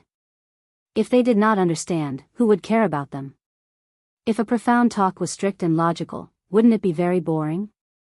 If the words did not convey the meaning and were thousands of miles away from the topic, then it would be interesting. A white horse that is not a horse is not a realm, a white horse that is a deer is a realm. There were more than 100 famous scholars in the banquet and a few hundred listeners. Those who had strong willpower were still listening to this guy who did not know the big picture. Those who had strong willpower began to talk about things that could lift their spirits with the people around them. Those who had weak willpower were already itching to curse and yawn. If it was winter, they would definitely be stirring up lice. This was not impoliteness, but the elegance of a famous scholar. Su Fengnian narrowed his eyes. He folded 2 knives on his knees and raised his head with his hand supporting his cheeks. He was flirting with the delicate and pretty servant girl who was stunned by the poor scholar's endless chatter. He laughed and said, "Sister, tip me a cup of wine." The pitiful and cute servant girl was carrying a pot of wine and 3 cups. Her arms were already numb. Being teased by this lecher, she puffed up her cheeks and glared at him. Su Fengnian was not discouraged. "Sister, are you tired? Sit down and rest for a while. Do you want me to help you carry it?" She glared again when no one was paying attention. This young master looked quite upright. How could he be so unrestrained? Su Fengnian smiled brightly and asked relentlessly, "Where is sister from? Where do you live? How old are you?" Princess Consort Jing, and wished she could dig a hole and bury His Highness the heir apparent so that he wouldn't embarrass himself in public. Fortunately, no one paid attention to this young master who was flirting with the servant girl because Yuan Jiangyan, who had not debated with anyone in public for 10 years, spoke out for the first time. Yuan Honghu's talent and learning were the best on the left side of the river. If one traced back a little, one could see that the scholar's concept of using both the king and the tyrant came from the same root as Mr. Ji Shang of the Shangyin Academy. In those days, this Mr. Ji Shang only needed to win 2 out of 3 debates to become the Grand Chancellor of the Academy. However, he first won the debate of name and reality, then lost the debate of heaven and man. The last debate should have been the debate of the king and the tyrant, but Mr. Ji Shang unexpectedly gave up. However, everyone knew that this Mr. De advocated using both the king and the tyrant. Yuan Jiangyan asked in a low voice, "Beiliang Xiao Shui is only dabbling in Zen, but you clearly talk about utilitarianism. Those who study Zen will search for the top, but they will not be able to find their way. They will leave and turn back. If you talk about utilitarianism, the scholar will learn and see immediate results. If you are lucky and forget about righteousness for the sake of profit, how will the future generation live?" We scholars and common people laugh for a while, but the younger generation will cry for 100 or 1,000 years. Is this what you call a tyrant? There was an even bigger uproar. Yuan Honghu's words clearly implicated the eminent monk Yin Daolin, who was close at hand. It could be seen that this number 1 scholar of Jianghu really attached importance to the scholar who everyone thought spoke without thinking. Everyone's spirit was shaken and they began to sit upright and still. Su Fengnian was shamelessly flirting with the beautiful servant girl who was carrying the wine when he caught a glimpse of elder sister Su Jihu, who was in a yellow glazed roof pavilion, making a threatening gesture of knocking a chestnut. He rolled his eyes and was about to say a few more words to the servant girl when he caught a glimpse of a middle-aged Confucian who was staggering toward the pavilion. The old god of swords blocked the steps of the pavilion, his sword intent bursting out.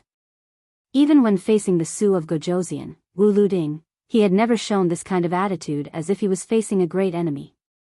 His Royal Highness suddenly stood up. His figure flashed again and again. He shuttled through the crowd like a fish. Su Fengnian approached the pavilion and saw that when the green-robed Confucian was 20 steps away from the pavilion, he waved his sleeves, as if he was trying to brush away the dust to show his great respect. Then, he suddenly knelt down. The Confucian cried mournfully. He gritted his teeth and said each word. His voice wasn't loud, but it exploded in Su Fengnian's ears. West Chu's criminal Chao Chongqing greets Your Highness the Princess. Chapter 252. Su Fengnian felt his scalp go numb. What was bound to come was bound to come. However, there were countless survivors of West Chu. Why did they have to encounter this man in green robes? When he was 9 years old, he was summoned into the inner court. The emperor of West Chu suddenly came up with such a grand proposition as testing the school's life and death. Not to mention a young child, perhaps even an old man in his 60s would not be able to use chess to describe life and death. Chao Changqing responded with, "The rules of the board are righteous, the chess circle is lively and intelligent, the movement is like a talent in chess, the stillness is like a complacent chess death." The emperor bestowed upon him the title of Chao family's little complacency, and made an exception for his family to be promoted to the rank of nobility. Because his family was located in Lonely County, in the future Chao Changqing was given another name, Chao Lonely. When he was 12 years old, he played 3 games against the state preceptor Li Mi. In the first 2 games, he was defeated early on, but in the last game, he fought fiercely until he reached 200 moves. The more he fought, the braver he became. Huang Sanjia said that he was Li Mi's mortal enemy, the imperial preceptor of West Chu, who was known as a heaven-sent genius who could dominate the chess world for 30 years. In his youth, Chao Changqing was still unable to penetrate Jianghu, so he waited for orders from the imperial preceptor Li Mi. His talent and learning topped the imperial preceptor. In his youth, this dragon carp of the West Chu, who found it difficult to use a bow and arrow and was not good at riding a horse, began to lead the Ministry of Internal Affairs. However, it was difficult for him to escape the stereotype of an internal court official. After the death of imperial preceptor Li Mi, his favorite disciple, Chao Changqing, returned to being a nobody. Before the age of 30, he hid himself in layers upon layers of the imperial preceptor Li Mi, unknown to the public. Chao Changqing immersed himself in chess for 20 years and won the 3rd title in his life, Chao Tuxiu, from the saying that the tallest tree in the forest. This showed how great Chao Changqing's talent was. He entered the capital when he was a child and only went to the southern border when he was 32 years old to command an army. He resisted the barbarians and had a constant strategy. Every battle, he would always win against the many with his inferior numbers, and earned the title of Chao Changqing. Unfortunately, after the Battle of the Western Fortress, West Chu's power was gone. The great edifice was about to collapse. Chao Changqing alone could not hold up the fort. Everyone only knew that he fled to Jianghu. It was unknown how Chao Changqing, who was known to be unfamiliar with bows and horses and swords, suddenly became a great master of martial arts who could fight against 1,000,000 people. He won the title of Chao Guanzi in chess and defeated Chao Qingyi in martial arts. In the past 20 years, he steadily ranked in the top 3 in the martial arts evaluation twice. His limelight was unparalleled. In the first 10 years, no less than 20 important officials of Liang were assassinated by Chao Qingyi. Every time, he would come alone and leave with their heads. In the last 10 years, he entered Tai and city 3 times. Of those, he killed his way into the imperial palace twice. He faced 2 emperors in succession and killed hundreds of soldiers. The most recent time, he was only 50 steps away from the current emperor. If it was not for the protection of Han Diaoxi, the most honorable head in the world would have been taken by Chao Qingyi in the midst of thousands of soldiers. It was rumored that Chao Qingyi once laughed at the emperor and said, "If the emperor is angry, he can make the spring and autumn 9 kingdoms fall into millions of corpses. So what if I am angry? As long as there was still Qingyi in the world, even if you obtained the world, you would not be able to live in peace." What kind of spirit did a martial artist have? Following the fall of West Chu, the names of Chao Dai, Chao Lonely, and the others were no longer well known. Only Chao Guanzi and Chao Qingyi remained. The former was Chao Changqing, who was invincible in both the Wulin and Yilin. The latter was the only mad scholar in the world who regarded the head of the Liang emperor as something in his bag. Any one of them could make people endlessly fascinated.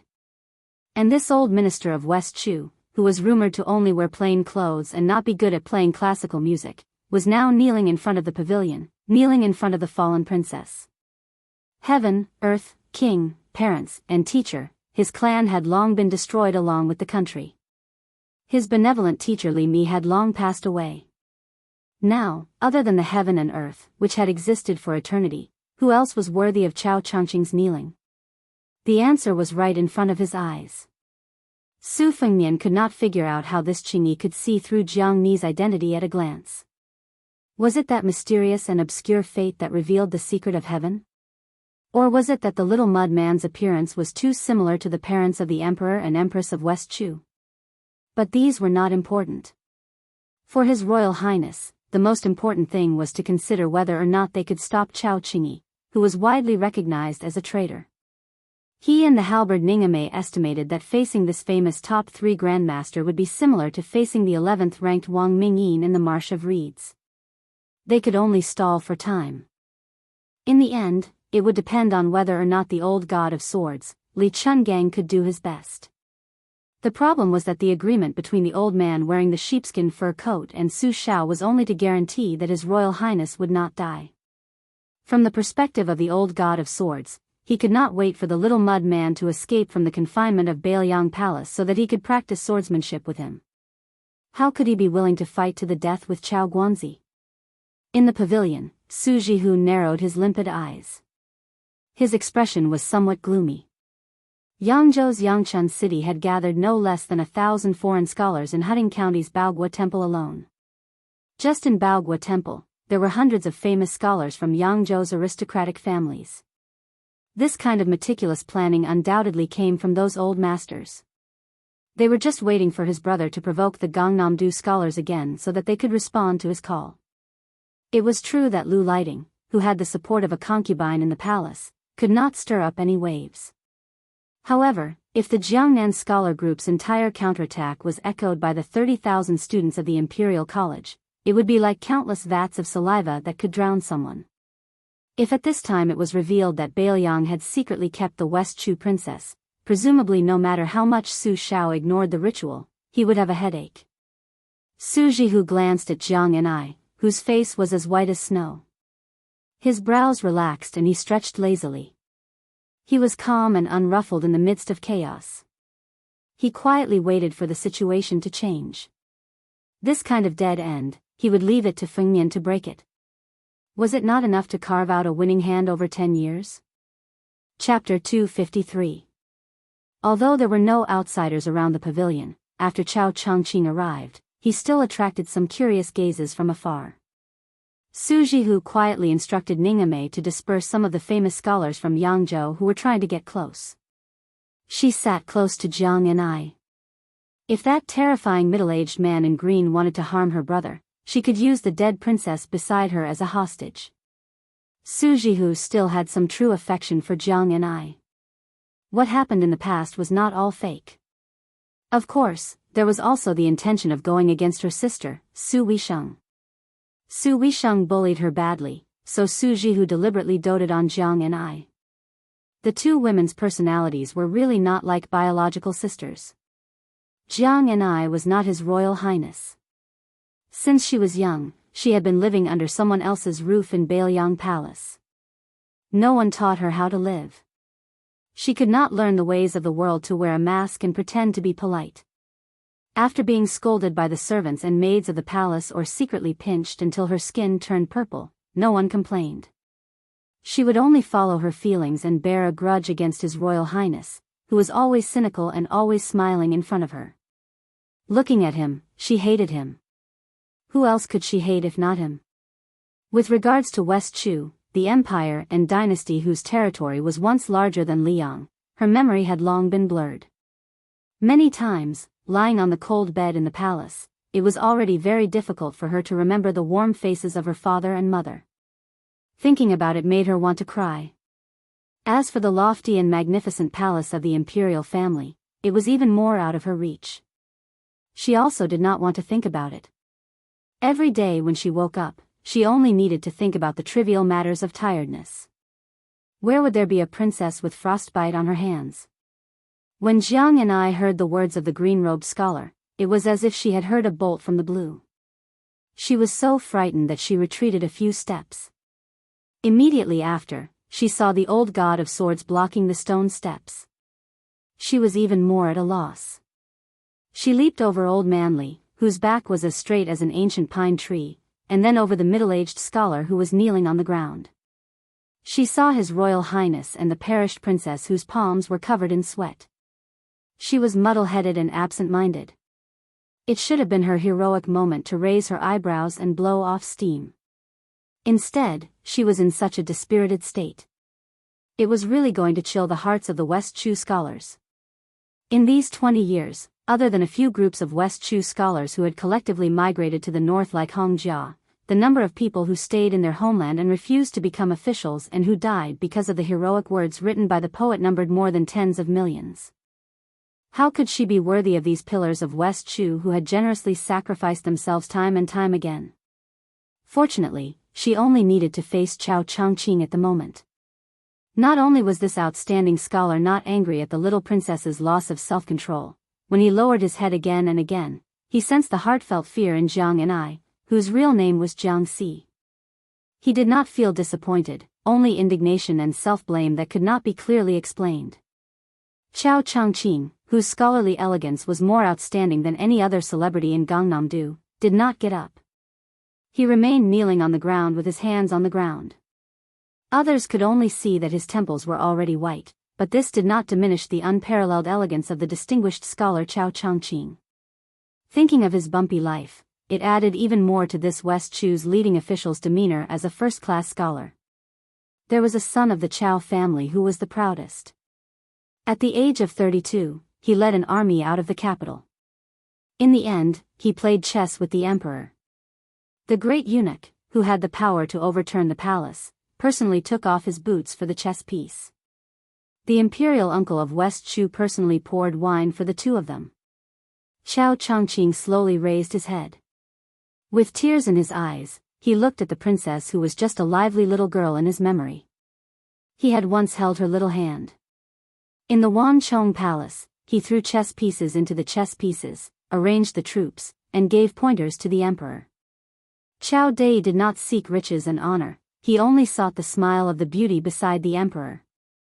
When he was young and high-spirited, he walked with a zither and met her by chance in a corner of the garden. The sun was setting and she came slowly, humming a local accent. In the chessboard pavilion, she slowly rolled up her sleeves. She gently dropped the eager chess pieces one by one, landing heavily on his heart. Later, she became the empress. He and the emperor finally won on the chessboard. Seeing that the emperor was about to lose, she used the red cat in her arms to mess up the complicated chess game. The emperor scolded her, but she just smiled innocently, just like in the past. He could only lower his head and not look. Otherwise, with Chao Dai's talent, how difficult would it be to easily reverse the game? He took the opportunity to move his hand and collect all the pieces to see who had the most. What was the point of having the most pieces on the board? That day, Chao Changqing stood up and left the capital alone. He never thought that once he left, they would never meet again. Chao Changqing remembered her. Naturally, he remembered her daughter, the little girl who was as innocent and naive as her. He raised his head to look. She really looked like her. When he lowered his head again, Chao Changqing's cold voice sounded again. "Who dares to stop me?" Su Fengnian smiled bitterly. This big bodhisattva was really King unreasonable. His martial strength was as high as the 9-story tower. Even the one in the capital couldn't do anything about it, so it wasn't shameful for him to be sullen. He thought about it. He wasn't afraid of Wang Mingyin, who was the 11th master, but Wang Xianji, who was at the 4th level of the 1st rank, was an immortal. The next two were also recognized as great supernatural beings who were close to the level of earth immortals. The new god of sword Dong Tai and Chao Guanzi had a clear difference between their realms and the remaining 7 on the list. In other words, once they used their strength, Chao Guanzi couldn't be regarded as 1.5 or 2 Wang Mingyin. After all, this was not Beiliang's territory, where they could easily mobilize hundreds of armored cavalry and thousands of armored cavalry to encircle and suppress them. Moreover, even if there were thousands of armored soldiers surrounding them, Chao Guanzi, who was the only great grandmaster in the world, was determined to escape or to kill a few people before retreating. He wouldn't be exhausted like the sword sage of Shishu who had drawn a circle and died. This was the horror of a celestial state master. The old god of swords sneered, "Chao Changqing, you can try." Chao Changqing's palms on the ground suddenly clenched into fists. Dust rose. Boom! 2 tornadoes appeared. Rings of strong qi, centered on Chao Changqing's indigo robe, rolled out. The fur on Li Chuangang's sheepskin coat suddenly curled up. Standing behind Chao Changqing, Su Fengnian was forced to take 3 steps back by the invisible qi. He clenched his teeth and pressed his hands on his saber. His feet made 2 pits on the ground before he could stop himself. Chao Changqing only stood up slightly and did not make any other movements. Su Fengnian, who had just entered the best state of martial arts, could not withstand the pressure and was forced to take a dozen more steps back. Li Chungang instantly reached the peak of sword intent. Chao Changqing looked at Jiang and said softly, "Princess, do you want these to live or die?" As soon as he said this, Su Jihu flew into a rage and then his face turned pale. If Li Chungang was still the god of swords, who was the first person in Sword Dao, he might be able to stop Chao Guanzi today. But now in Jianghu, Qi Xuanzhen had already ascended to immortality. Except for Wang Xianji, who dared to say that they could defeat the middle-aged scholar in front of him? Who in the world could reach the top of Martial Emperor City? Only Chao Qingyi. Chapter 254. Below the pavilion. The old man in the pavilion had a green snake in his sleeve. Above and below the pavilion stood 2 generations of outstanding talents. In the pugilistic world, there would always be new waves. Even if one was a genius with extraordinary talent, they would at most be in the limelight for 10 to 20 years. 30 years was the limit. It was a little strange in the recent 100 years. There was Huang Longshe in Yilan, and Wang Xianji in Donghai Martial Emperor City in the pugilistic world. It was a true once-in-a-century occurrence. Compared to the so-called once-in-a-century occurrence in the world, they couldn't be compared. Apart from these 2 fellows who were both celestial and demonic, the general trend was that the latecomers would surpass. One of the 4 grandmasters of the previous generation, spear immortal Wang Xiu, lost to his disciple Chen Jibao. Wudong Mountain had a person who instantly obtained the heavenly Dao riding green ox. After the old god of swords, Li Chungang went into seclusion, there was only a short period of gloominess in swordsmanship. Very soon, Peach Blossom Branch Dong Tai emerged as the leader. There were also Dragon Tiger Mountains Qi Xianxia, Sword Tombs Wu Luding, and Tangxi Sword Immortal Lu Baijie. The older generation of pugilistic world people might have been subdued by the heroism of Li Chuangang's sword, but when they were old and dead, how many young people would remember the old god of swords' elegant demeanor of a sword immortal flying on a sword across the river? If they didn't hear that Li Chuangang's swordsmanship was eternal, they would feel that it was too conceited and absurd. At this moment, Chao Changqing was facing off against the former leader of swordsmanship, the 2-sleeved green snake. With Chao Changqing's noble spirit, he shouldn't have underestimated the older generation's god of swords. However, everyone understood the meaning behind his words. Even if Li Chungang trampled on the land's sword immortal realm, Chao Changqing wouldn't be afraid of him today. Even His Royal Highness, who had experienced the power of the 2-sleeved green snake, was worried.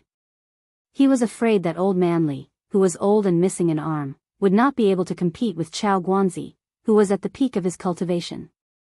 Chao Guanzi's life had been full of ups and downs. The Confucian school had always been good at cultivating righteousness. After the fall of his country, he fought against the wrath of the emperor as an ordinary man. His hands did not touch weapons, his body did not wear armor, and he entered and exited the palace 3 times in a row. His mind and breadth of mind were undoubtedly much more tenacious and broad than ordinary martial artists. Chao Guanzi's invincibility was without a doubt. After Wang Xianji became invincible in the world, he built a city in the Eastern Sea and built the army tower. There were 6 floors below the top floor, and 6 martial slaves were stationed there to deal with challengers from all over the world. Generally, the peerless masters would rest for a few days after defeating one person. They would wait until their spirit was at its peak before fighting again. Even the insufferably arrogant Dong Tai, who defeated his opponent with a snap of his fingers, still retreated from the army tower after winning. After fighting for half a day, 3 days later, the 6 defeated people reached the top floor. Only Chao Changqing fought for 2 days consecutively and reached the top. It was said that when he faced Wang Xianji, he was still calm and composed. He was praised for his vast qi, and only lost to Qi Xianzhu. How could Su Fengnian not be afraid that the old god of swords would go into a dead end? This old man cherished his reputation the most. If he really angered him, he would deliberately fight to the death with Chao Chongqing. Would he be exhausted to death? The poor scholar, who was brought by His Royal Highness to Baogua Temple, had a fierce battle with the beautiful bearded Duke Yuan Jiangyan, and unexpectedly he did not fall into a disadvantageous position at all. The righteous benefit Wang Ba was full of miscellaneous theories. It was as if he was trying to turn the world upside down. There was nothing he could not understand. The 300 to 400 spectators completely stopped looking down on him. They no longer dared to regard this young man as a scholar from humble family who was trying to sensationalize people. Especially when he talked about filial piety, loyalty, and talent, he talked about these two functions separately and then combined them together. In the end, different paths led to the same destination. He woke up a lot of scholars who considered themselves to be mellow scholars. The poor scholar's sentence, ability is vast, time is sufficient, you can be a sage, ability without time, empty talk, you can only be a pedantic scholar, was an extreme slap on Yuan Jiangyan's face. But Yuan Honggu was not angry at all, he dismissed it with a laugh. The scholar spared no effort in praising the view that the monarch was capable and meritorious, so he was magnanimous and did not make a fuss about it. Otherwise, based on Yuan Jiangyan's status, one word was enough to decide life and death. Although in all fairness, this debate was still won by Yuan Jiangyan, he personally judged that this debate was neither a win nor a loss. The host of Baogua Temple, Yin Daolin, nodded his head in agreement. As a result, naturally no one dared to raise any objections. If a commoner from a commoner family wanted to stand out among their peers, participating in a debate where celebrities gathered together was a shortcut. However, it was easier said than done. For a commoner from a commoner family to enter the banquet was as difficult as ascending to the heavens. Being able to enter the eyes of a celebrity was even more difficult, let alone winning a debate against Yuan Jiangyan, this kind of first-rate celebrity who was worthy of his name. As a result, no one doubted that this scholar sitting at the end of the banquet was already an overnight success, with riches and honor to be expected. Perhaps the aristocratic families who relied on their noble status had not yet been moved and were ready to make a move. Some of the second- and third-rate gentry families and high-class commoners were already considering whether or not they could make the first move to gain the upper hand. After the banquet was over, they could snatch this cheap son-in-law and take him into their family. After he was accepted into their family, he could participate in a few more debates and fight for his reputation. When the conditions were right, success would follow naturally. First, he would enter the rank of a nobleman, and then he would seek an official career. This was not inferior to a marriage alliance with a mediocre scholar with shallow learning. If his luck was good, this kid would be able to enter the eyes of Yuan Honggu, this kind of powerful family's direct descendant. Chapter 255. Su Jihu, who was idling in the pavilion, watched coldly from the side and laughed coldly. The reason why Yuan Honghu was so generous was because the scholar had borrowed her younger brother's influence. The scholar spoke with an authentic Gangnam-do accent and was clearly from a poor family in Yangzhou. Since the heir of Biyao could lead him into the temple and sit at the banquet, the famous scholars of Yangzhou would not mind his lowly background and would personally make him famous. It was hard to say which of the two favors was more important. Su Jihu thought that for Yuan Jiangyan to be the leader of the Jianghu scholars group, her eyesight was not bad. Her ability to disgust people was quite good. Su Jihu, who was looking down from above, saw that the scholar did not show the slightest complacency after becoming famous. He stood up and looked around. There was a sense of desolation that did not match the situation. Su Jihu, who had experienced ups and downs in life, rarely misjudged men. His eyesight could be said to have reached the point of perfection. This was a bit strange. Scholars from poor families were like carps leaping over the dragon gate. There were those who cried tears of joy and those who went crazy. In his memory, this scholar named Shen Liangxi was acquainted with Su Huipu and was good at drawing dragons and tigers. Today he met her younger brother by chance.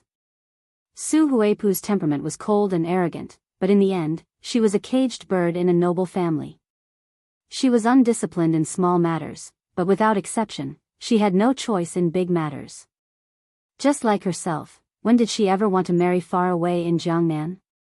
The beautiful maidservant, who had been teased by His Highness the Crown Prince over and over again, stared blankly at the scholar beside her. She was fascinated. Just now, the way he scolded the 8 extremes was peerless. Even when he was competing with Yuan Honghu, a famous scholar who was second to none, he still did not have stage fright. Moreover, she had participated in countless conversations, so she was quite knowledgeable. The servant girls who could participate in the banquet were not simple. First, they had to come from a noble family. Second, they had to be beautiful, refined, and talented. For example, she was a servant girl who had been fortunate enough to enter the Yuan family since childhood. She was naturally intelligent and was taught poetry, literature, zither, and chess. Today, the servant girls who served wine were all wonderful people taught by the Yuan family. When she saw Chen Liangxi stand up, she hurriedly handed him a wine cup. The latter smiled warmly, took the cup, and drained it in one gulp to quench his thirst. In her heart, she couldn't help but compare the handsome man in front of her with that debauchee. Humph, that scoundrel and frivolous young master was so handsome for nothing. What a waste of his skin. The poor scholar, Chen Liangxi, did not see that, Su Dianxia. He felt somewhat regretful and wanted to express his heartfelt thanks. Since he couldn't find her, he didn't worry too much. He turned around and saw the little girl with a sallow face and felt pity for her. He asked the maidservant for some fruits and desserts and pulled the little beggar to sit down again. After the beautiful maidservant brought the lunch box, the little beggar didn't dare to eat, so he picked up the exquisite desserts and gave them to the child. The little beggar lowered her head and ate nervously, not knowing whether she remembered the taste or not.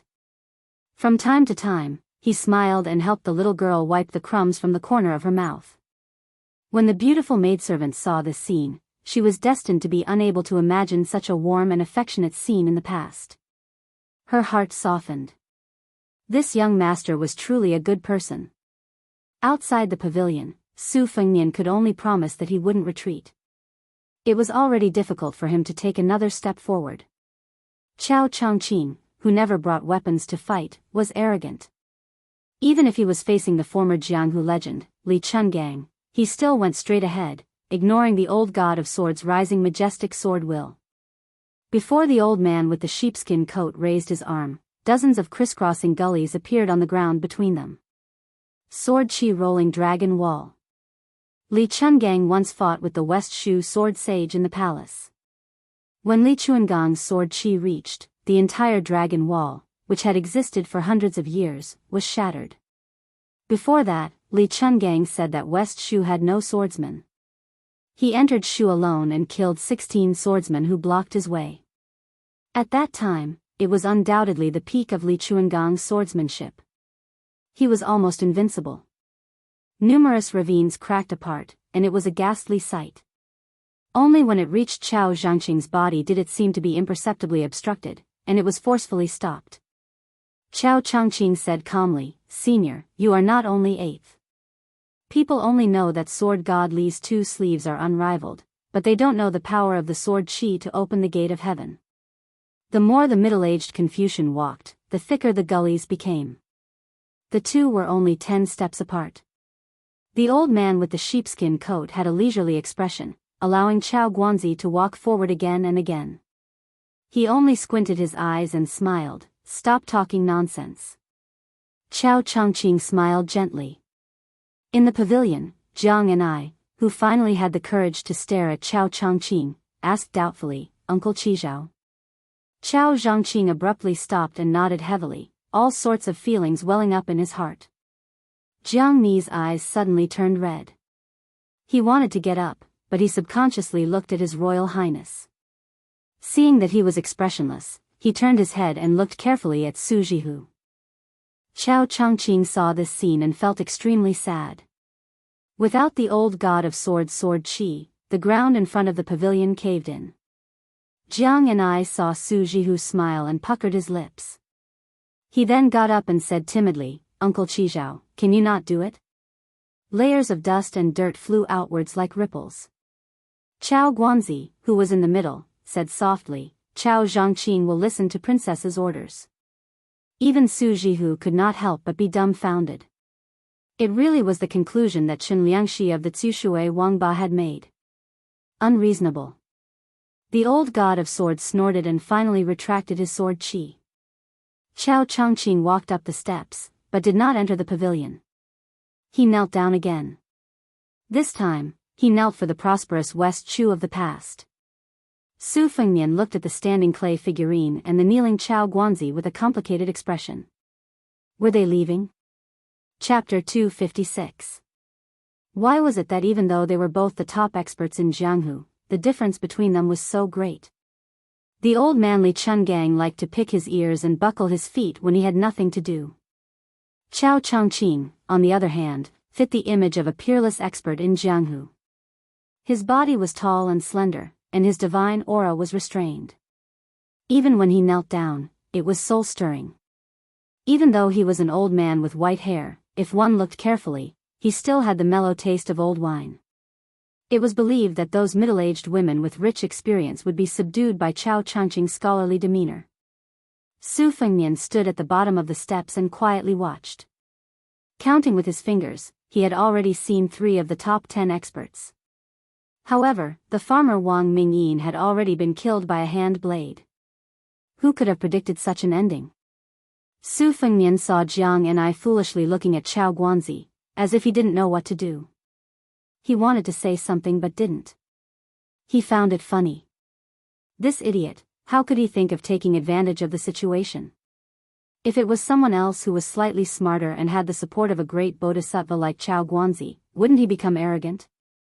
Who cares if he was a Bailiang or His Royal Highness? He would be pinched half to death by the world's number 3 Chao Changqing with 2 fingers. At the very least, he would be beaten into a pig's head to vent his anger. Su Fengnian smiled and shook his head towards Su Jihu, who was standing behind Jiang and I. He quietly signaled her not to make any moves. In front of Chao Changqing, it was best not to add feet to a snake. Even if the old god of swords was willing to use all his strength to stop him, it would be easy for Chao Changqing to injure anyone. In the world, the only person who could make this green-clothed official bow his head was the stupid girl that he had bullied for many years. His Royal Highness was unconvinced and sullen. In the 100 years of Jianghu, there were millions of martial artists. How many Chao Changqing were there? For some reason, Jiang and I saw the corner of Su Fengnian's mouth curl up and instinctively glared at him. Her glare was just a small habitual action without any lethality. However, today was different from the past.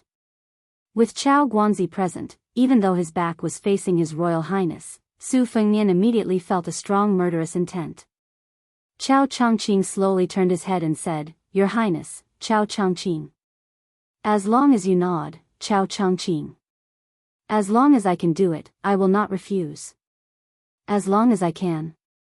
Even the 2 emperors of the Liang dynasty could not sleep well because of this old minister. Was there anything that Chao Changqing could not do? Generally speaking, Jiang and I was only a small vase that Su Rintu had brought back to the Bailiang palace. It did not have any real meaning. In the 8 kingdoms of the spring and autumn period, there were hundreds of imperial sons and grandsons, empresses and concubines. If they fell into the hands of the king of Yen and king of Guangling, the beautiful women would at most be reduced to concubines and maids. The mediocre women would mostly be used as prostitutes for officials. As for the princes, there was no lack of them being killed by 10 of them at once. They would become the theme of the celebration banquet. Keeping these former nobles alive, if it was said that they harbored a disloyal heart and conspired against the emperor, they would be laughed at. Since that was the case, it was fine to give away a princess of West Chu. Moreover, they could befriend one of the top 3 in the world, Chao Guanzi. Why not? The old god of swords, who had been revealed by Chao Changqing that he had other skills besides the 2-sleeved green snake, paid no attention to this matter. The old man followed the agreement. As long as he could ensure that His Royal Highness did not die, then he wanted the little mud man to learn swordsmanship from him. As for other nonsensical matters, he did not worry about them. Moreover, Li Chungang, who had lived for more than 80 years, knew very well that as long as the little mud man stayed by His Royal Highness' side, there was an 80 to 90% chance that he would learn swordsmanship. It was better to sever this ill-fated relationship earlier. Where in the world could he not go? The old god of swords glanced at His Royal Highness with schadenfreude. He wanted to see how this kid would respond. After the reeds, he was probably afraid that the elusive assassin would take his head. He gritted his teeth and carried the two-sleeved green snake every now and then. This kind of perseverance and ruthlessness was not at all like His Royal Highness, who was destined to be the king of Biyao. Su Fengnian smiled mischievously and said, "No, she's mine." Jiang and I said angrily, "Who's yours?" Chao Zhangqing was as calm as a dried-up well. Perhaps he was rejoicing that this time, he had traveled far and wide only to find what he was looking for without any effort. His mood was not affected by the crown prince's arrogant words. He smiled and said, "It's fine. After a while, your highness will change your mind." Su Fengnian still had a sloppy attitude. He smiled and said, "I can't guarantee anything else, but this matter is really non-negotiable." Chao Changqing glanced at His Royal Highness and said with a playful smile, "Your Royal Highness, don't hold the blades with both hands. Wipe your sweat. Otherwise, the sword-drawing technique you learned from Dong Yue's imperial family will be greatly reduced."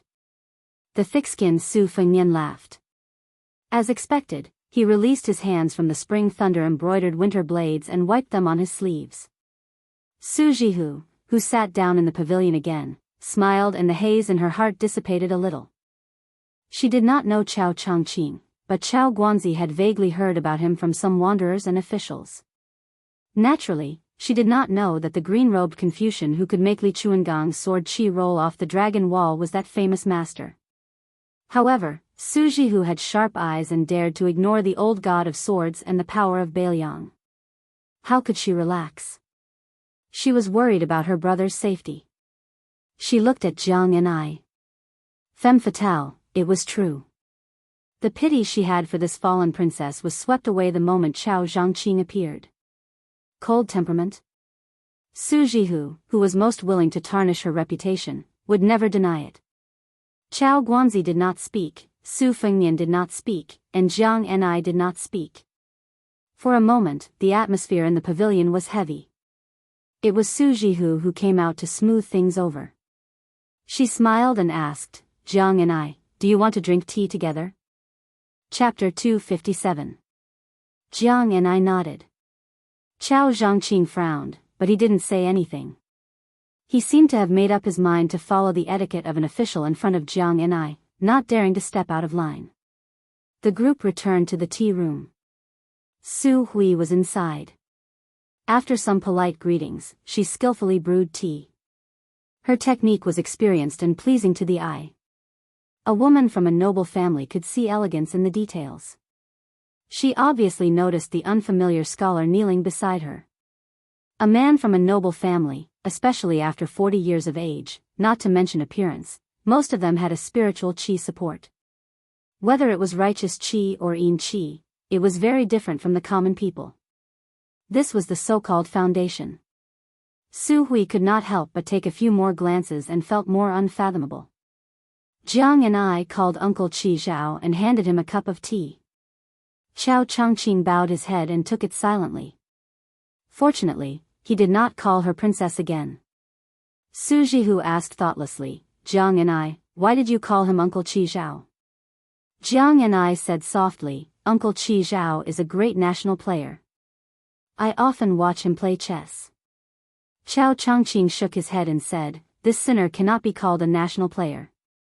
Then he added, "This sinner will one day cut off Huang Longshi's head as a sacrifice to the late emperor." Su Huipeng was startled. Huang Longshi, this was not a mortal person. The unjust war of the spring and autumn period was all because of him. That game of chess had never been played before and would never be played again. Cut off Huang Sanjia's head? The late emperor? Su Hui, who was shocked, did not change her expression. She quickly thought about who the middle-aged scholar was. Su Fengnian did not want to be followed by Su Hui on this topic. Qin Liangxi's sudden appearance had already made him vigilant. Gong Namdu advocated talking, but those old foxes were more cunning than the other. God knows if this great scholar who became famous in one battle was a carefully planned hidden chess piece. Moreover, taking the risk to recruit Qin Liangxi was the opposite of the original intention of this trip. Beiliang's heir had just turned 20 and Su Xiao had just asked for the hereditary title in the capital. But he was already impatient to train people? What were his intentions? Su Fengnian changed the topic and asked with a smile, "Sister Su, where did young Master Qin go?" Su Huipu hesitated almost imperceptibly for a moment before saying gently, "In the meditation room, Mr. Swan and the others were having a deep discussion about the righteousness and benefits of the Wang Ba. Perhaps they were having a confrontation earlier and had yet to enjoy themselves to the fullest. They had to decide the winner and loser." Su Fengnian drank tea as if it were wine. He did not understand the slightest bit of elegance. He shamelessly asked for another cup of wild tea from Su Jihu. He laughed and said, "Young Master Qin speaks eloquently, but it's a pity that this heir apparent does not quite understand. Fortunately, Yuan Honghu and the other scholars are knowledgeable, otherwise it would have been buried." Su Huipeng furrowed her eyebrows. She was no longer young, but her temperament was good and she had a unique charm. She patiently said, "Your Highness, although Child Chen is as talkative as the famous scholars, he does have the ability to save the world. He can't be regarded as an ordinary metaphysical person." Su Fengnian said absent-mindedly, "If that's the case, then I'll ask Big Sister to inform the Lu mansion. If Lu Xianlang doesn't care about his talent, let Mr. Tang Shi promote him." Su Hupeng's face immediately darkened when she mentioned Tang Shi soared St. Lu Baijia. She did not speak anymore. The corner of Su Jihu's mouth curled up. Chao Chongqing said calmly, "This person is an extreme outsider. Using both the Wang Ba and the Wang Ba is just a cover. If he can establish his own school in the future, his teachings will definitely be more harmful than Yao Baifeng's school of mind. Yao Baifeng's school of Confucianism is just a little biased. Even if the Yao family school of mind becomes popular, scholars will still be scholars and Confucians will still be Confucians. However, once this person's teachings become popular, it will be an internal injury to Confucianism.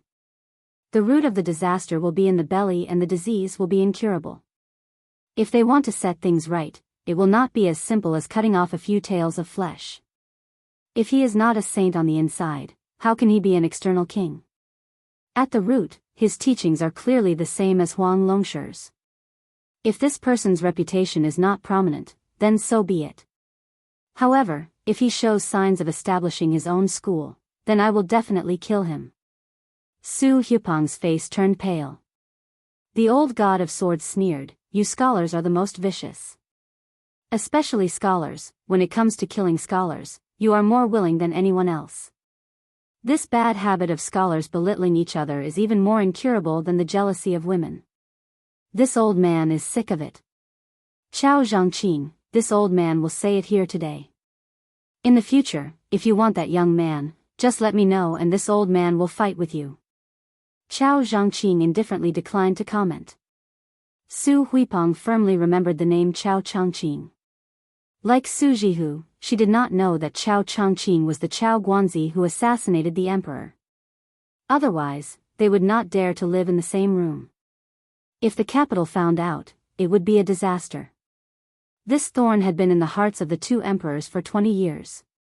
Before the previous emperor died, he truly said that if he did not kill Chao Guanzi, he would not be able to rest in peace.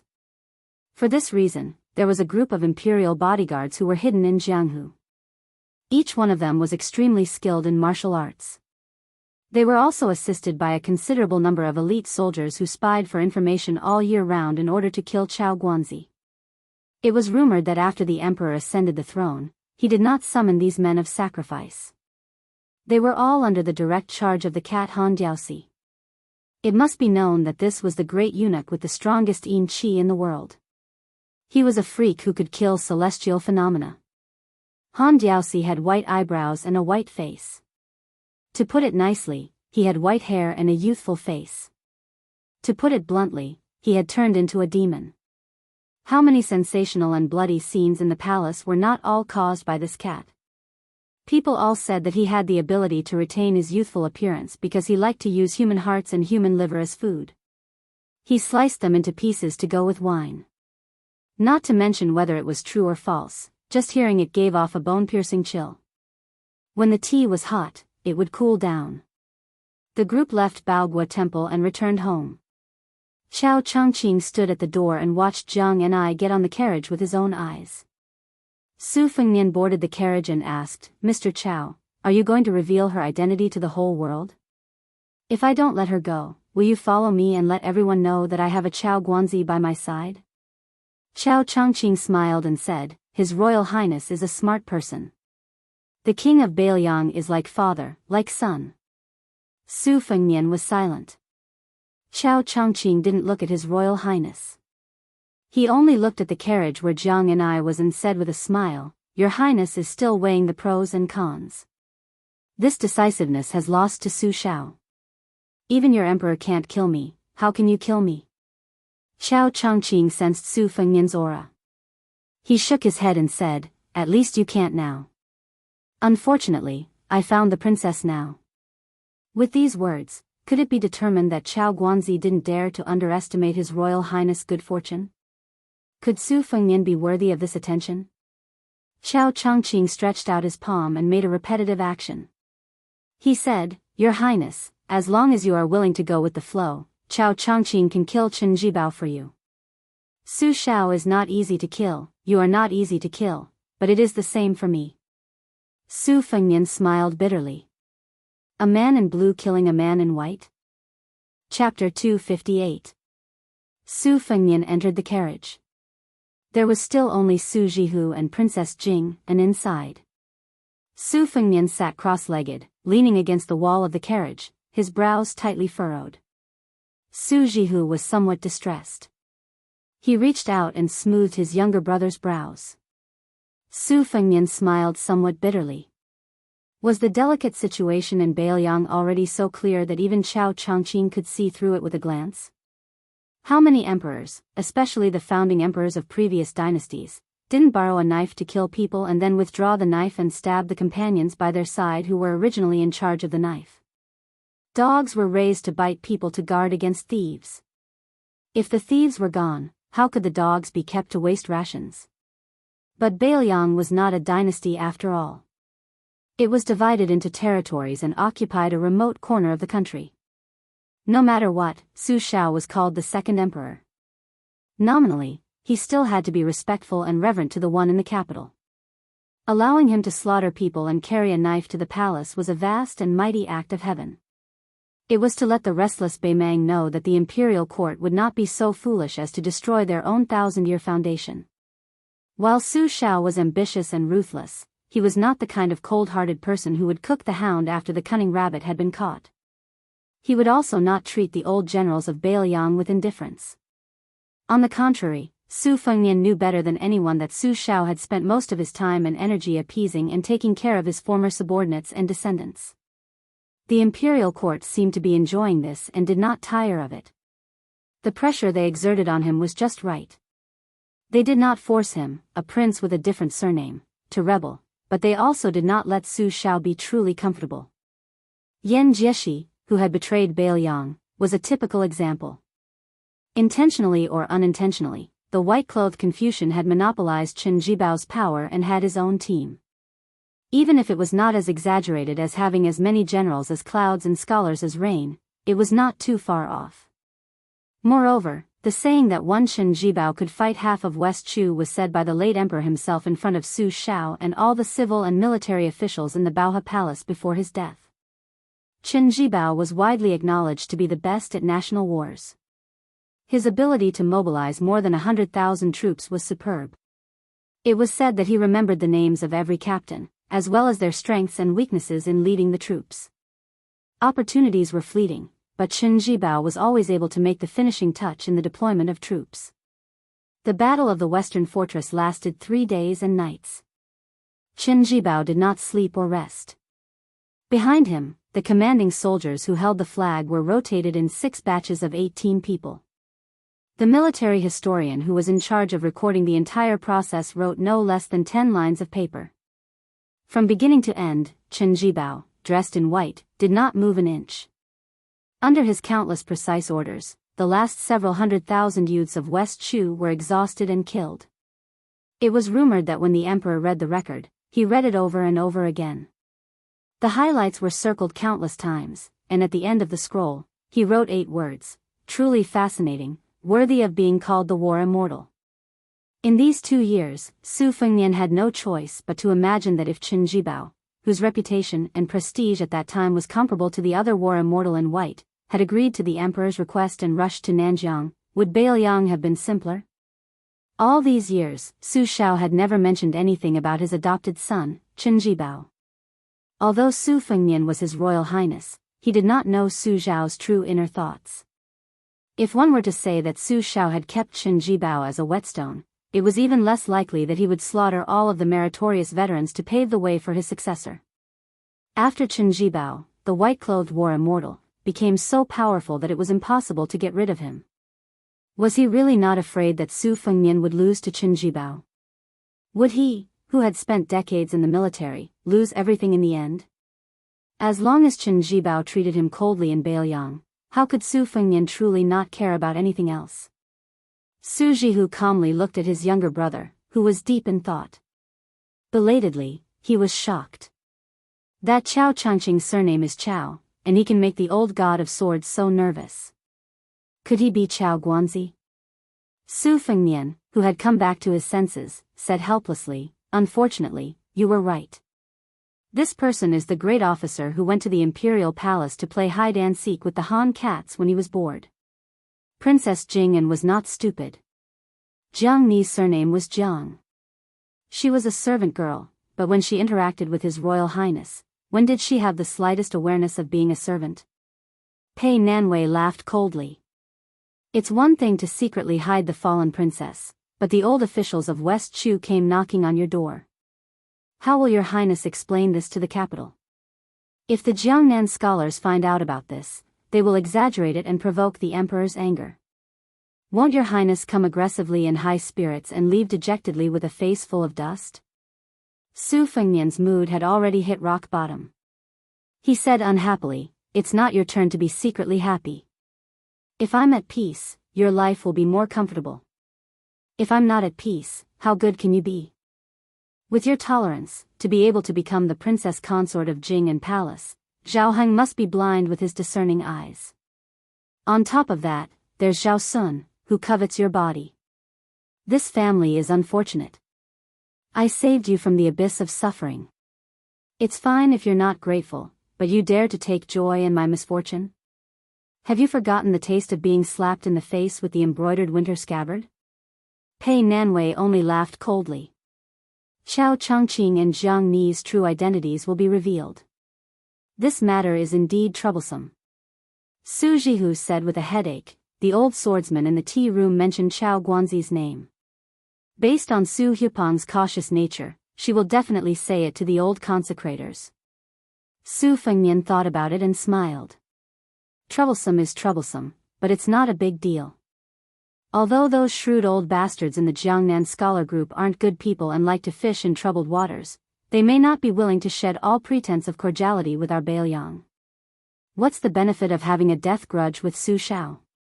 Boorish men use their blades, scholars use their mouths, and the well water doesn't interfere with the river water. Unless it's absolutely necessary, there won't be a desperate fight between pen and knife. That's fine, I've killed a few low-level scholars. Now that Chao Guanzi has come out to stir things up, I'll just treat it as giving the old family head something to use against me. This way, their hearts will be balanced and they won't feel like they've lost face. If nothing unexpected happens, before I leave Yangchun, someone will come to remind me. It'll be nothing more than, Your Highness, it's wrong of you to kill someone. We've caught your tail this time in Yangzhou, but it's fine, we'll let bygones be bygones and turn a blind eye to it. Therefore, Your Highness, shouldn't you restrain yourself a little and stop making a ruckus? It's not good for everyone. That kind of boring tone, Su Jihu listened to his younger brother imitating the old pedant's tone and nodded vigorously. He couldn't help but hold his belly and laugh. Princess Jing'an couldn't believe it and muttered, "State affairs are such a trifling matter?" Su Fengnian sneered and said, "Trifling matter? How is this a trifling matter? Do you really think that aristocratic families are favored by the imperial court? That they have to wag their tails and beg for mercy from the emperor? State affairs are state affairs, how can they be compared to family affairs? If that's really the case, then wouldn't all those princesses who couldn't marry into the aristocratic families and princes who couldn't marry into the aristocratic families for hundreds of years have suffered humiliation in vain?" Su Fengnian knocked his head against the wall of the carriage and flicked the embroidered winter on his knee with his finger. He narrowed his eyes and smiled. "It's only been 20 years. A centipede dies but doesn't fall down. It's hard to say what will happen in the future. It has to be said that Su Xiao is really fierce. 10 aristocratic families with intertwined roots that don't recognize the emperor and only recognize the family. He chopped melons and vegetables like cutting vegetables. Those emperors who died at Su Xiao's hands might have 1 or 2 clever people who died with a smile. How could our emperor tolerate so many potholes from the 4 clans of Yangzhou appearing in the courtyard of a flat expanse of land? Bestowing the title of king and holding the fort in all directions was for the sake of cutting flesh with a blunt knife and slowly cleaning up these stubborn skin diseases. There were pros and cons to this action, but taking 10,000 steps back, if these powerful vassals wanted the position of emperor, regardless of victory or defeat, wouldn't they still be surnamed Zhao? Wouldn't the world still belong to the Zhao family? In fact, in the Spring and Autumn War, the ones who lost the most were Princess Pei's arrogant families. The current scholars are clamoring and cursing fiercely, but Su Xiao wasn't afraid because he had calculated the emperor's thoughts. "I dare to kill people in Yangzhou for the same reason. Princess Pei, why don't we make a bet? Right now, the scholars of Jiangnan are working with the students of the Imperial College to accuse me of ignoring the laws of the country and committing crimes. Let's bet on who will be beaten down by the emperor with a plank." Princess Jing nodded and said, "All right. I don't believe that the emperor won't even give you a verbal punishment." Su Fengnian struck while the iron was hot and said, "You think about the wager." Pei Nanwei was also decisive and said in a low voice, "All right." Chapter 259. Su Jihu did not mind this kind of small quarrel. Her brother was very good at dealing with women. She shifted her position and leaned against His Royal Highness. She asked, "Is Chao Changqing's martial arts really as good as people say?" Su Fengnian let out a long breath and laughed softly, "So good that it's a paste, so fierce that it's a mess." Su Jihu asked softly, "Then what about the ginger paste?" Su Fengnian did not speak. He was able to confidently make a bet with Pei Nanwei, even concealing the wager, because he was certain that the proud and arrogant princess consort of Jianghan wasn't a shrewd businesswoman. Once she lost to him, the profits would be greater than the wager he made. But when he was up against Chao Guanzi, who he couldn't beat, scold, or scheme against, he really couldn't do anything. Once one reached the peak of martial arts, they naturally had the qualifications to look down on all heroes. When Chao Changqing first entered the imperial city, it was as if he had entered an uninhabited land. What he said was even more domineering. "Killing Zhao is my life's ambition. Don't laugh at me. So what if there are only 3 households left in Chu? I enter the imperial palace like passing through a corridor." For such a master who did not care about his life as if he was possessed by the devil, Su Fengnian aside, almost no one could do anything to him. Unless Qi Xuanzhen appeared, perhaps even Wang Xianji could not stop Chao Qingyi from doing what he wanted to do with his life. That confrontation under the pavilion did not mean that Chao Changqing could defeat the old god of swords. However, for Chao Qizhao, who did not forget West Chu, once he set his mind on something, he could ignore all the gods and Buddhas in the world. That year, thousands of imperial guards were in front of him, he still killed his way through. Wang Xianji was at the top of the building and climbed up in one breath.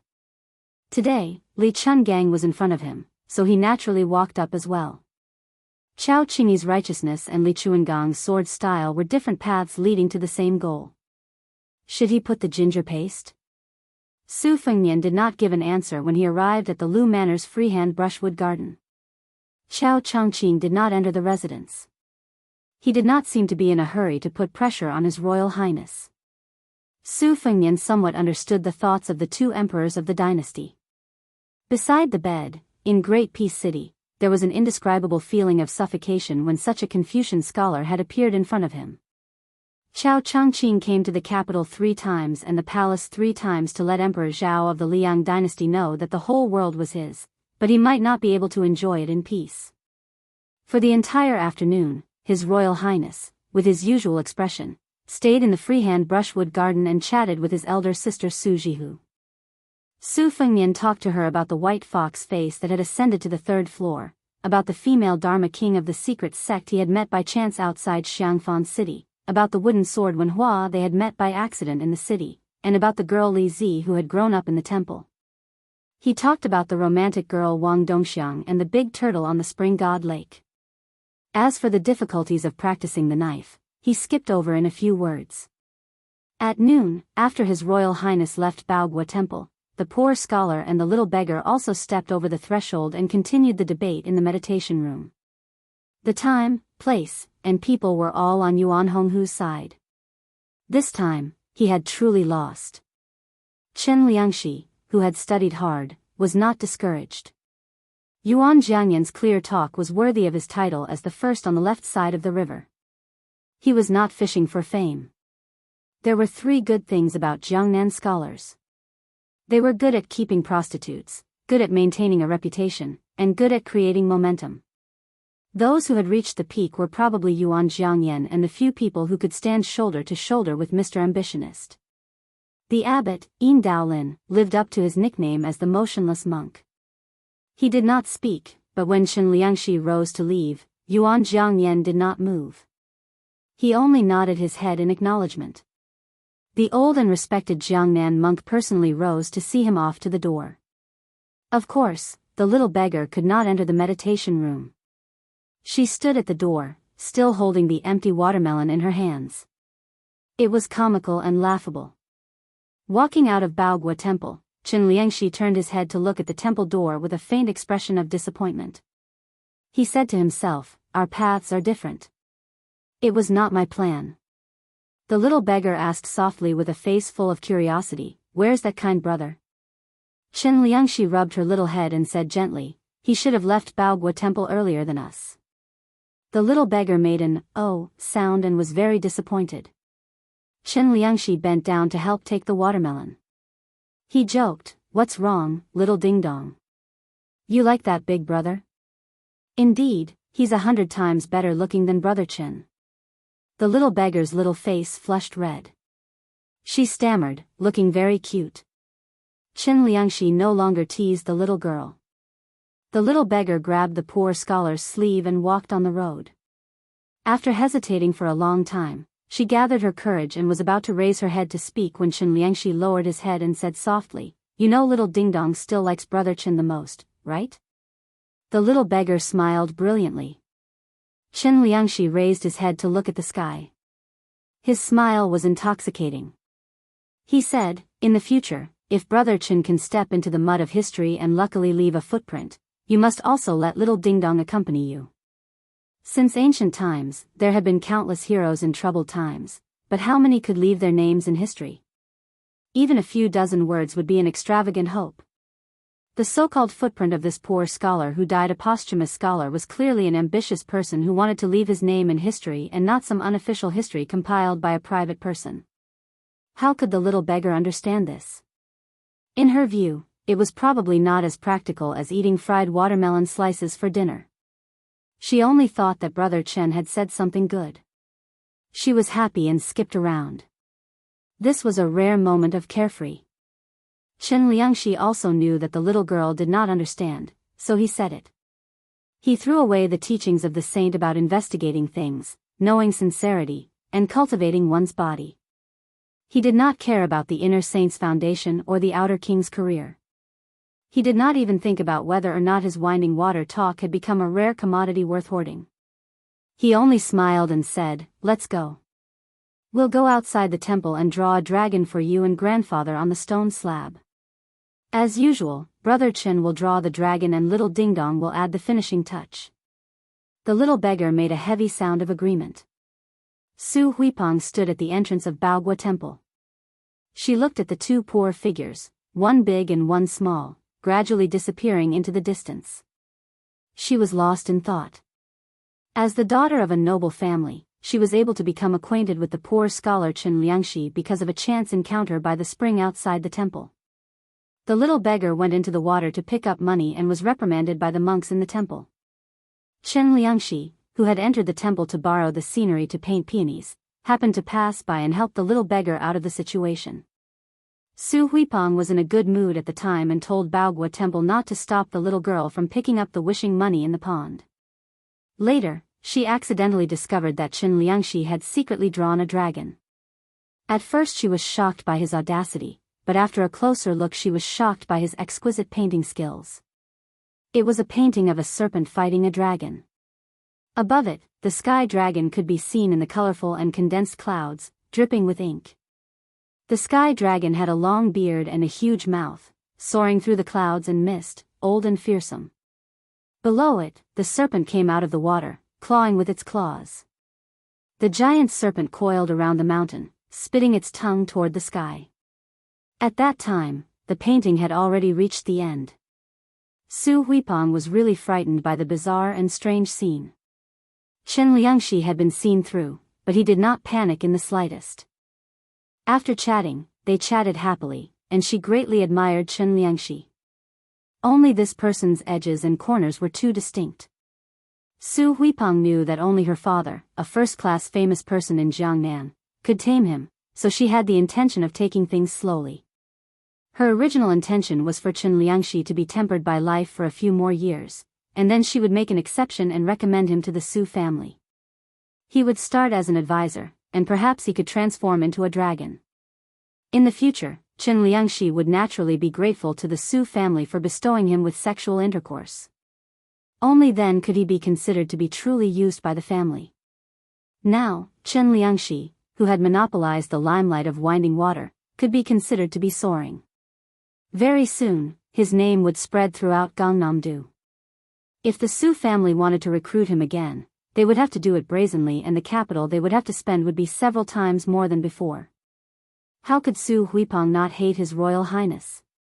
The bigger secret was that if Liu Baijie had not appeared, she would have almost fallen to the point of having to warm the bed for this unscrupulous prince.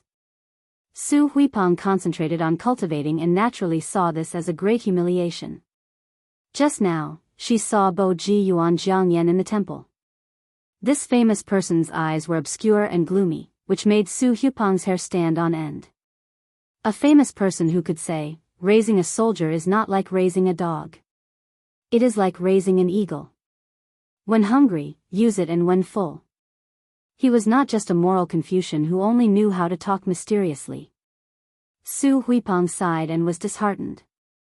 She walked out of Baogua Temple alone and narrowed her eyes.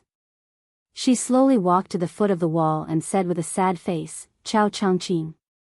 What does it have to do with me? I'll just pretend I didn't hear it."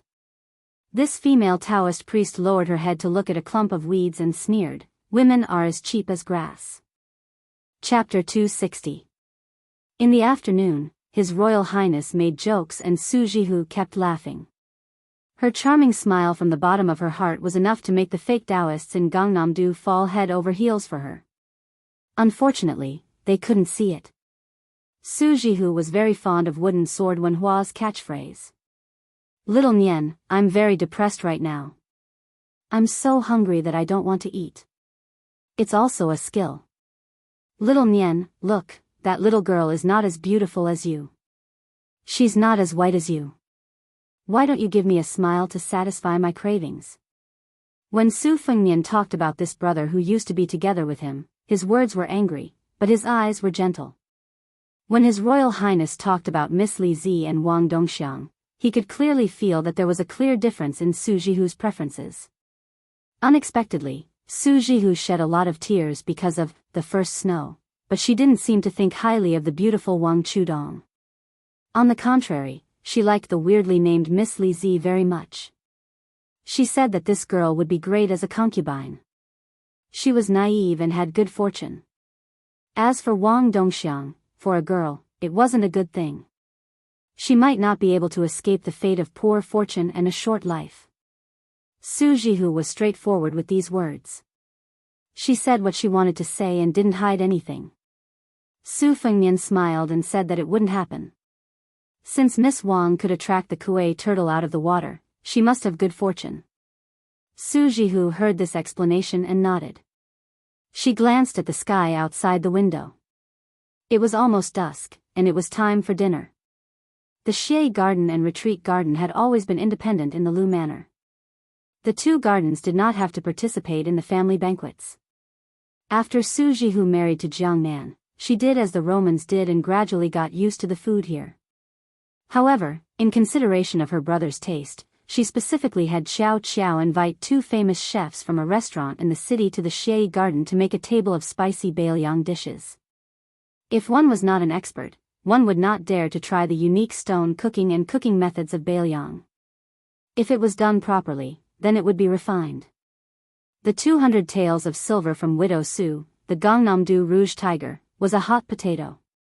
One of them heard that they were going to cook for the Biyao heir who had killed someone on the street. Before leaving, he rushed home and cried bitterly in front of his wife and children. Looking at his wife, who only knew how to nag all day long, he found her particularly pleasing to the eye. He promised that if he could walk out of the Lu residence alive, he would never go to the brothel to squander money again. The Lu residence did not have a grand atmosphere, but it had an ingenious layout. It was well versed in the charm of hiding wind and gathering water. A green-robed scholar stepped on the top of the wall, the peak of the mountain, and the tip of the pavilion. He arrived gracefully like an immortal. Looking down at the layout of the Lu residence, the green-robed scholar nodded slightly. Finally, he landed on the lakeside. Just as his toes touched the ground, a man and a sword rushed over. The sword aura was cold. The green-robed scholar frowned slightly. His body did not move back. He stood firmly on both feet and tapped on the tip of the sword with his finger, forcibly bending the famous Ba Xiu ancient sword. Between the two was a sword that curved into an arc. The white-haired scholar's single finger did not seem to leave the Ba Xiu sword, but in reality, he was tapping again and again in an instant. After tapping on his finger for 12 times, the Ba Xiu sword finally retreated. The middle-aged scholar was as still as a mountain. Behind him, huge waves were set off in the small lake, pushing forward layer by layer, causing the flowers and trees on the opposite shore to sway incessantly. The Lu residence's representative was of course Sword Immortal Tang Shi, Lu Baijie. His sword returned without achieving anything. He had already guessed the identity of the scholar in front of him. He immediately sheathed his sword and said with a surprised expression, "Chao Guanzi." Chao Qingyi smiled and said, "Sword Immortal Tang Shi has indeed grasped the essence of Yang Yuzhang's swordsmanship." Chao Changqing's trip was not in vain. Lu Baijie handed over the Ba Xiu sword to the servant who jogged over. Facing the green-robed scholar, he bowed respectfully and said, "Mr. Chao, you flatter me." Lu Baijie is uneasy. No wonder Sword Immortal Tang Shi was so humble. The person he was facing now was Chao Qingyi, who shook the city in a fit of rage. If it was a normal person in the Jianghu, even if it was someone as strong as Wang Mingyin who was a rogue immortal, they would not easily provoke the government or the rich. After Su Shao stepped into the Jianghu, he suggested to the emperor to establish a secret organization that was half military and half military. It was called Zhao Go by the people of the Jianghu who trembled with fear. It was specifically targeted at the boorish people of the Jianghu who used martial arts. Once someone committed a crime, they would have to face the tireless pursuit of the assassins in this organization. In the past 10 years, how many martial artists who thought they were superior in martial arts were killed and passed on to the Jianghu? The idea of passing on one's head came from the harsh military law of the border town. If a general rebelled, his corpse would be sent to the border town to be shown to the public. This idea was created by the butcher Su Shao. If it was in the Jianghu, the deterrence effect would be equally huge. The specific location of the passing on of one's head was also particular. There were a total of 16 sects and sects that were unfortunately named in the north and south of the Yangtze River. Among them, even Taoist orthodoxies like Mount Longhu could not escape the humiliation. Later on, when the Taoist master residence was operating in the capital city, it offered countless elixirs and miraculous medicines to the officials and dignitaries. Only then did they manage to avoid the location of the passing on of one's head. Other than Mount Longhu, Donghai Martial Emperor City was also on the list. However, after Zhao Guo's special envoy was killed 6 times in a row in the Eastern Sea, the passing on of one's head was still carried out. There was no delay, but they did not enter the city. They only made a symbolic announcement outside the city before returning. It should be that both the imperial court and Martial Emperor City took a step back. However, these rules that were piled up in blood did not hurt Chao Qingyi at all. In the early years, half of Zhao Guo's team was in hot water chasing after the big Guanzi. However, whenever they were lucky enough to meet him, they would be killed by Chao Guanzi again and again. In the end, the executioner organization did not allow their subordinates to participate in the killing operations directly. Instead, they passed on the information to the headquarters, and then the 4 best assassins in Zhao Guo's team would be dispatched together. Therefore, if Chao Changqing was here to seek revenge on the Jiangxin Lu family, Lu Baijie would definitely not be able to stop him now.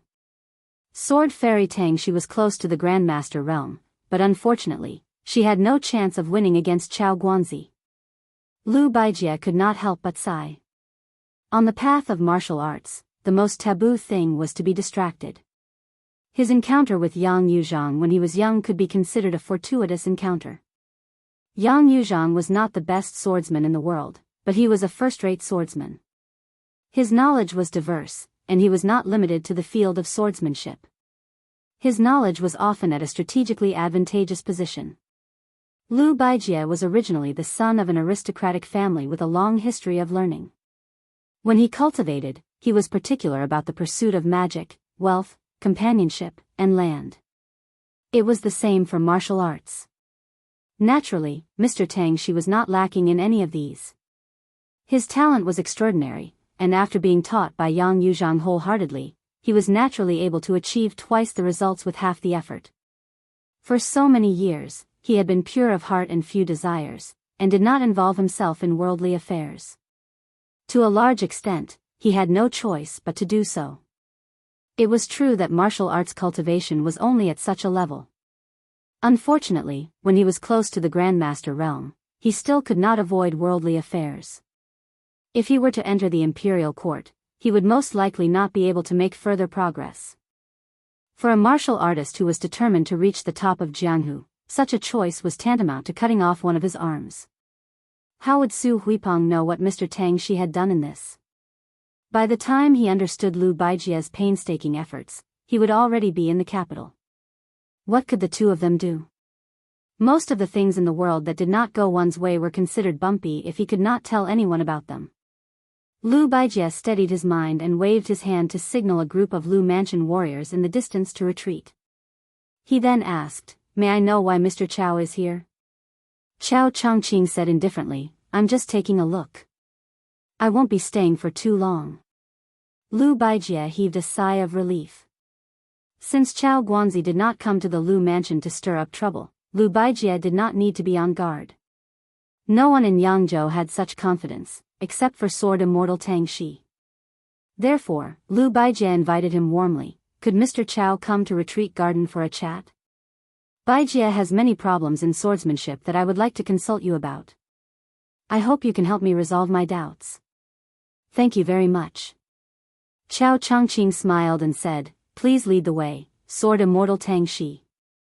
The freehand painting garden was very freehand. Back in the garden, Lu Baijie really did ask Chao Zhangqing a lot of questions about the way of the sword that had accumulated in her heart. Chao Guanzi told her everything he knew, and his speech and actions were very elegant. This was the first time Lu Baijie had met Chao Zhangqing. At first, she was wary, but after a few hours, she admired him. Chao Changqing did not have any prejudice against sections. He explained his doubts in simple terms. He spoke tirelessly and did not consider himself as a senior at all. The saint said that if one studied alone without friends, he would be ignorant. Everyone understood this, but how could a person like Mr. Tang Shi find a friend who was worth talking to and sharing his sincerity with? Lu Baijie, who suddenly saw the light in swordsmanship, sighed in his heart. Chao Changqing lived up to his name. At dusk, Lu Baijie sat upright and asked again, "What does Mr. Chao want?" This time, Mr. Tang Shi was very sincere. Chao Changqing shook his head and only asked, "I believe that Mr. Tang Shi understands His Royal Highness, Su Fengnian, better than I do. If he cares about something very much and someone wants to take it away, will he give it to them?" Lu Baijie remembered the scene at the gate of the Lu mansion. After some thought, he said in a low voice, "If it was something as important as his family, this person would definitely not give it to them. Other than that, he is not a petty person. This person is very scheming and shrewd. It is not good to talk nonsense." Chao Changqing smiled and said, "Then it will be fine." To him, Jiang Si was the princess of West Chu. To His Royal Highness, she was nothing. Chapter 261. Lu Baijie and Chao Changqing arrived at the leisure garden together. Mr. Tangshi's boldness made Su Fengnian have a whole new level of respect for him. Even he had to regard Mr. Tangshi as a wolf, tiger, or leopard. The Lu family's roots were in Jiangnan. Although it was thousands of miles away from the capital, it was not as far away as Biyao, where the emperor was far away. Nowadays, the grand families were on the wane. They had changed from strategic planning to internal strife. The emperor's control over the noble families was becoming more and more satisfactory. Once the Lu family was found to have an affair with Chao Changqing, it might implicate the family head, Lu Daolin. Not to mention losing his noble position as the chancellor of the Imperial College, it was hard to say whether he would be able to walk out of the capital alive. Thus, with the presence of Lu Baijie and Chao Changqing, the banquet at the leisure garden became even livelier. At this table, there were 2 people on the martial arts ranking list.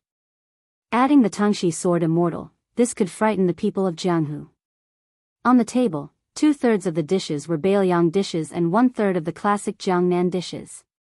The bowls and plates were all made by the big official kilns in Jiangnan. During the spring and autumn period, there were no inscriptions on bowls and porcelain. Now, the world was peaceful, and inscriptions were in vogue. Chao Changqing lowered his head to look at a small porcelain bowl with a purple mouth and iron feet. He sighed with a regretful expression. Porcelain bowls and porcelain were fragile. If the bowl was broken, the words would die. How could this be considered an elegant matter? However, outsiders did not know of Chao Changqing's scholarly spirit and only thought of him as an expert whose thoughts could not be guessed. To Su Jihu's left was Su Fengnian, and to his right was Jiang and I. He did not show favoritism and helped himself to the food. The Crown Prince of Biyao and Princess Taiping would occasionally eat the same dish. According to past situations, Su Fengnian would have to go through a fierce battle before he could win. This time, Jiang and I was like a frost-beaten eggplant. When he saw Su Fengnian extend his chopsticks, he withdrew his hand. The meal was neither hot nor cold. At this table, it was Yu Wei who looked the most indifferent and calm. Anyone with a discerning eye could see that Su Jihu was not close to this courtesan girl. After entering the Lu manor, they did not speak a single word. After the sumptuous banquet, Su Jihu took his brother for a walk. Jiang and I, the elderly god of swords, Chao Qingyi, and Lu Baijie stayed in the freehand garden to cool off. Su Jihu sat in the pavilion by the lake and said worriedly, "Chao Changqing is determined to get Jiang and I." Su Fengnian rubbed his cheeks. Seeing that there were no outsiders nearby, he said calmly, "This Chao Guanzi said that as long as he is willing to hand over his Princess Taiping, he will go and kill Chen Jibao." Su Jihu sucked in a cold breath and frowned. "Really?" Su Fengnian said self-mockingly, "With Chao Guanzi's status, why would he joke with a junior like me?" Su Jihu muttered to himself, "Do you think that this is a plan that our father had long thought of?" Su Fengnian frowned and said, "Sister, are you saying that Su Shao predicted that this day would come? To let Chao Guanzi, an outsider, break the trap? Isn't that a little too godly? You have to know that Su Zhao's chess skills are really unsightly. He could even go head-to-head with Shangyin Academy's Chancellor Wang. Besides, Su Shao may not necessarily want to kill Chen Jibao." Su Jihu thought for a while and said carefully, if you don't want to kill Chen Jibao, you can slowly compete with him. If you want to kill him and let you be the executioner, you might be able to establish your power. However, it will be too much of a loss for Northern Liang. Chen Jibao is not someone who is easy to deal with. He is willing to be our father's adopted son, but he might not be willing to be your stepping stone. Once there is internal strife in Northern Liang, the imperial court will have nothing to fear. Zhang Julu and Gu Jiantang are mortal enemies, and the two of them have been secretly communicating with each other for a long time. If Chen Jibao escapes alone, it will not only cause the Northern Liang to be divided and the army's morale to drop. Chen Jibao might even become the second Gu Jiantang. Su Fengnian nodded with a smile. Indeed, Gu Jiantang might not be able to defeat Su Shao in this lifetime, but that doesn't mean that the independent Chen Jibao won't be able to defeat a mediocre heir like me. It seems Chao Guanzi's intervention is most in line with Beiliang's long-term interests. Su Shao either had the guidance of an expert like Li Yishan, or it was purely a brainless and unreasonable move, and he was hit by a stroke of luck. Su Jihu asked softly, Fengnian, are you planning to let him go? Su Fengnian glanced at Twilight and muttered to himself, if I say I won't let him go, then I'll be suspected of being a stubborn duck. Anyone can recklessly oppose Chao Changqing. At worst, they'll lose their life, but I don't think I can do it. After all, Su Shao is already so old, and I can't just make things difficult for him. Moreover, my personal relationship with Chao Changqing has definitely crossed the bottom line of that person in the capital. Even Su Shao can't say he can't take it all. This time, Chao Changqing has really hit me where it hurts. He's certain that I'm not the ignorant and fearless heir of His Royal Highness. Add to that the huge bait he threw out to kill Chen Bai, I'm guessing he's secretly rejoicing right now. Su Jihu asked softly, do you like that lass a lot? Su Fengnian made a silly face and said with a laugh, how can I not like her? I've been looking at her for so many years, and she's only getting prettier as she grows. I never get tired of looking at her, so of course I like her. Su Jihu sighed. Do you only like her? Su Fengnian was startled. This wasn't a question at all, but it seemed he had never given it much thought. Su Jihu rubbed her brother's brows and asked with a smile, Sister is curious about who you're afraid of? Su Fengnian laughed. Of course, I'm afraid you'll be unhappy and second sister will be angry. Su Jihu shook her head and said seriously, that's not what I'm talking about. It's the kind of person you're really afraid of and can't sleep at night. Su Fengnian hesitated for a moment before saying slowly, I'm afraid of that person in the capital. I'm afraid he'll feel that it's too troublesome to even borrow a knife to kill someone. In the end, he'll shed all pretense of cordiality and kill the person himself. Chapter 262. Su Jihu grunted in agreement. If the person in the capital was a wise ruler in the normal sense, then so be it, but things were not so simple. His diligence had almost reached an abnormal level. Logically speaking, this kind of abnormal diligence could only appear in the founding emperors of commoners. However, ever since he ascended the throne, his drive to govern the world was like an old farmer who had saved up all his life to buy a few acres of land. He was simply cautious and conscientious and tireless. Last year, the Ministry of Rights had a shocking record. In the 7 days after New Year's Day, he had received more than 1,500 memorials from the 3 provinces and 6 ministries, more than 3,600 matters. In reality, this emperor's royal study was lit up almost every night until the 3rd watch. It was rumored that the great eunuch Han Diaosi had to risk his life several times to remonstrate and plead for more rain and dew in the harem. Once, this person summoned relatives from Jiangnan and wrote a poem. In it, he jokingly said, the officials have slept, but I have not slept, and the officials have not risen, but I have risen. It was rumored that once this poem came out, no one in the court dared to question Grand Secretary Zhang Julu's governance. With such great talent and strategy, as well as being extraordinarily diligent, which meritorious official would not be afraid? Loyal officials were afraid of muddle-headed rulers, but powerful officials were most afraid of wise rulers. As the saying goes, a new emperor brings new officials. This was just a bit more glossy and warm than cooking the hound after the cunning rabbit had died. However, it also exposed all the mysteries.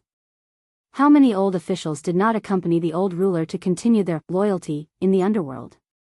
Su Fengnian continued, I'm afraid of Su Shao. Su Jihu was surprised and joked, that's strange. Anyone in the world can be afraid of the king of Biyao, but you're afraid of our father? Su Fengnian muttered, afraid that Su Shao is old. Su Jihu was silent. Su Fengnian calmly said, then I'm afraid that Qin Jibao will rebel. Su Jihu nodded. This answer was within reason. Qin Jibao was not only a talented general, but also a talented general. Apart from experience, he was not inferior to the king of Biyao, Su Shao. Otherwise, he would not have earned the two nicknames of War Immortal and Villain Butcher. In terms of ruthlessness, he was superior to Su Shao. To be friends with such an ambitious and ruthless character was undoubtedly a blessing, but to be enemies was a great misfortune. In front of the western wall, Jiang Bingxing witnessed the scene of his wife and son being dragged to death with blood dripping from the corners of their mouths. Although it was not recorded in any official or unofficial history, all the authorities after the end of the spring and autumn period still had lingering fears. In the Shangyin Academy, there was once a top military official who said that if Qin Jibao and the only remaining military expert, Gu Jiantang, were given 100,000 soldiers each, the chances of victory would be 50-50. However, if they were given 300,000 soldiers, Qin Jibao would definitely win. Of course, this was under the premise that the battlefield was not taken into account, but it was enough to prove Qin Jibao's terrifying strength. The imperial court did not dare to overly suppress Su Shao, partly because they were afraid that Qin Jibao would use this as an excuse to rebel. After all, that person in the capital had long been fascinated by the white-clothed war immortal.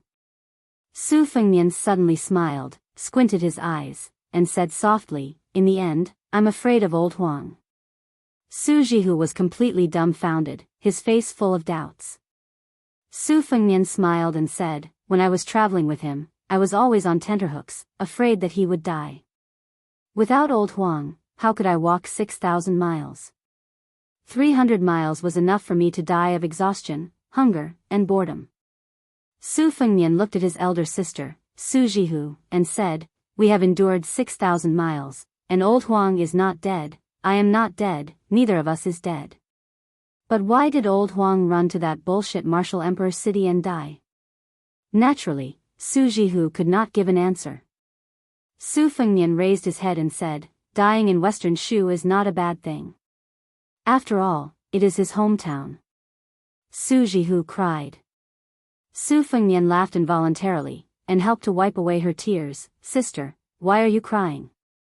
When old Huang was feeding your horse, every time you saw this old man with a missing front tooth, you would not be happy. Su Jihu glared at him. Su Fengnian finally said, Jiang and I remember the first time we met. She was still a little girl, and she was already carrying a grudge against her country and family. Actually, she did not know much about national grudges, but if she was asked to take revenge against Su Shao, a coward like her who was afraid of thunder, ghosts, and anything else, she would not dare to do so. She looked around with her eyes wide open, and in the end, I was the one who was the easiest to deal with. If she did not look for me, who else could she look for? Apart from her identity as Princess Taiping, what else was special about her? Her hands would get cold when she made a snowman, and she would not get tired when she washed clothes.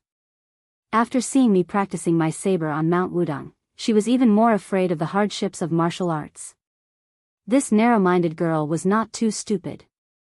With my support, she dared to go against Princess Suizhu. Did she really think that we were princesses on equal footing? Later, she was afraid that her heart would soften, so she wrote a death vow. In the end, she was ruthlessly taught a lesson by second sister who had returned to Biyao. Didn't she still bear a grudge against me?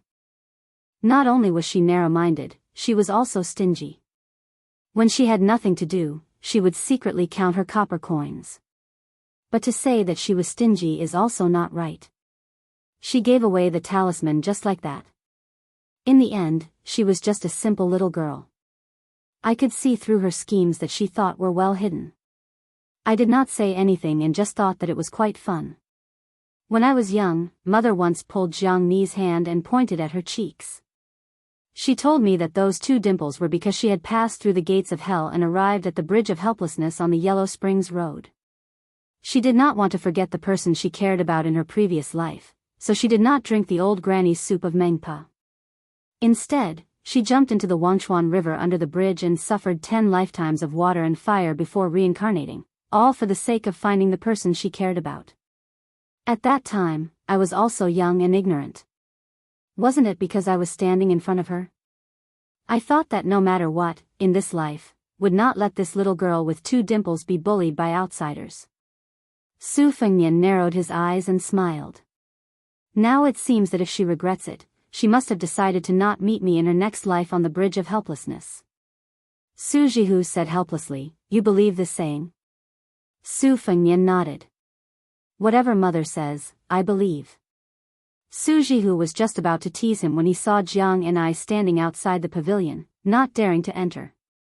He got up and walked out of the pavilion, pushing her up the steps. Su Jihu smiled and shook his head, then directly left. After Chao Guanzi stirred up the situation, the atmosphere was so subtle that the two of them were speechless. Su Fengnian took the lead and said in a bad mood, "What are you doing, coming to collect the debt? Since I have paid the money, we can go our separate ways?" Jiang and I turned her head, stretched out a small hand, and angrily said, 212 taels of silver, 72 copper coins. Su Fengnian sneered. "Fine, I will convert it to copper coins and let you leave here with a big sack." Jiang and I coldly snorted and turned to leave. Walking out of the pavilion, she turned her head and saw that he was facing the lake. His back was a little cold. After a long time, Su Fengnian said, "You still haven't left?" "No matter how powerful Chao Guanzi is, if he forced me into a corner, I will just burn both jade and common stone. Who lives and who dies, it will depend on who is more arrogant between him and Li Chungang." Jiang Ni's voice was as soft as a mosquito. "If I leave, will I not be able to kill you?" Su Fengnian turned around and smiled. "Of course not. With Chao Guanzi and the old sword god teaching you, maybe in a few years, you will be able to kill me. Go, don't hang around in front of me every day. If you are not here, remember to tell me before you kill me, so I can have a good sleep. I will sleep for as many years as I can." Jiang and I bit her lips and said, "Then I won't leave." If the romantic Chao Guanzi heard this, wouldn't he vomit blood? Chapter 263. Su Jihu understood the fickleness of human nature, so he had bluebirds send a few snacks and fruits to the pavilion, which were very good for relieving the heat. Su Fengnian sat down cross-legged, facing Jiang and I who had returned to the pavilion. Su Fengnian raised his head and stared at the Princess Taiping whose chest was no longer peaceful. For some reason, he thought of the painting in the study room of the Baoyang Palace, the painting of the Spring Thunder evil flood dragon. The flood dragon crouched on a large rock in the middle of the river, naturally spectacular. However, Su Fengnian was more concerned about the furnace goddess by the riverside, who was stealing glances but didn't say anything. She looked exactly the same as the woman in front of him. That painting was said to have come from the hands of a great practitioner from the previous dynasty, and it contained a prophecy. Prophecies could be divided into two types, good prophecies and bad prophecies. When Su Fengnian was young, he often studied it with his mother, but he couldn't see anything profound about it. He only felt that the evil flood dragon's aura was oppressive, and he reckoned that it probably wouldn't be able to escape the fate of the bad prophecy. Su Fengnian picked up a piece of iced watermelon, and as he chewed, he asked, "Do you know who that Uncle Ches Zhao is?" Jiang and I hesitated for a moment, and then she sat down leaning against the vermilion pillar. She shook her head and said, "I only know that Uncle Ches Zhao's surname is Chao. Mother said that he's very talented." When she said the word mother, her expression dimmed. She should have called her mother. Su Fengnian rolled his eyes and sneered, "He's not just very talented. The old sword god is ranked 8th in the Wushu rankings, and Chao Chongqing has already been the Tanhua prince for 2 consecutive years. People in Jianghu call him Chao Wudi, Chao Guanzi. Now that you're rich and have the old sword god's favor, he's crying and begging to take you as his disciple. In addition, His Royal Highness Chao Guanzi is eagerly running over to be your imperial bodyguard. I'm puzzled. Normal people are like dogs when they ask for a master, but you're different. Experts are as worthless as cabbages by the roadside. No wonder Li Yishan said that you're blessed. I'm wondering if you can cause a natural phenomenon when you shake your body. Little mud man, why don't you shake it? Jiang and I rarely touched her chopsticks during the banquet, so she couldn't help but feel hungry when she saw the Linlang desserts. However, she was too shy to reach out her hand. She was already in a bad mood when she was hungry, so when she heard His Highness the Crown Prince's teasing, she suddenly became angry and glared at him. Shake your head. Su Fengnian first pushed the plate filled with various desserts towards Jiang and I, then said coldly, let me tell you something serious. Practicing martial arts is like practicing Taoism. You can't escape from the 5 words, root, technique, companions, wealth, and location. The root is the bone structure, it's the most important. However, I believe that no matter how bad your talent is, it shouldn't be too bad. Next was the Dharma, which was the Dharma gate. Entering the Tao without a gate was like pouring water on a stubborn stone. One's life was less than 100 years. With a famous teacher leading the way, you'll be able to achieve twice the result with half the effort.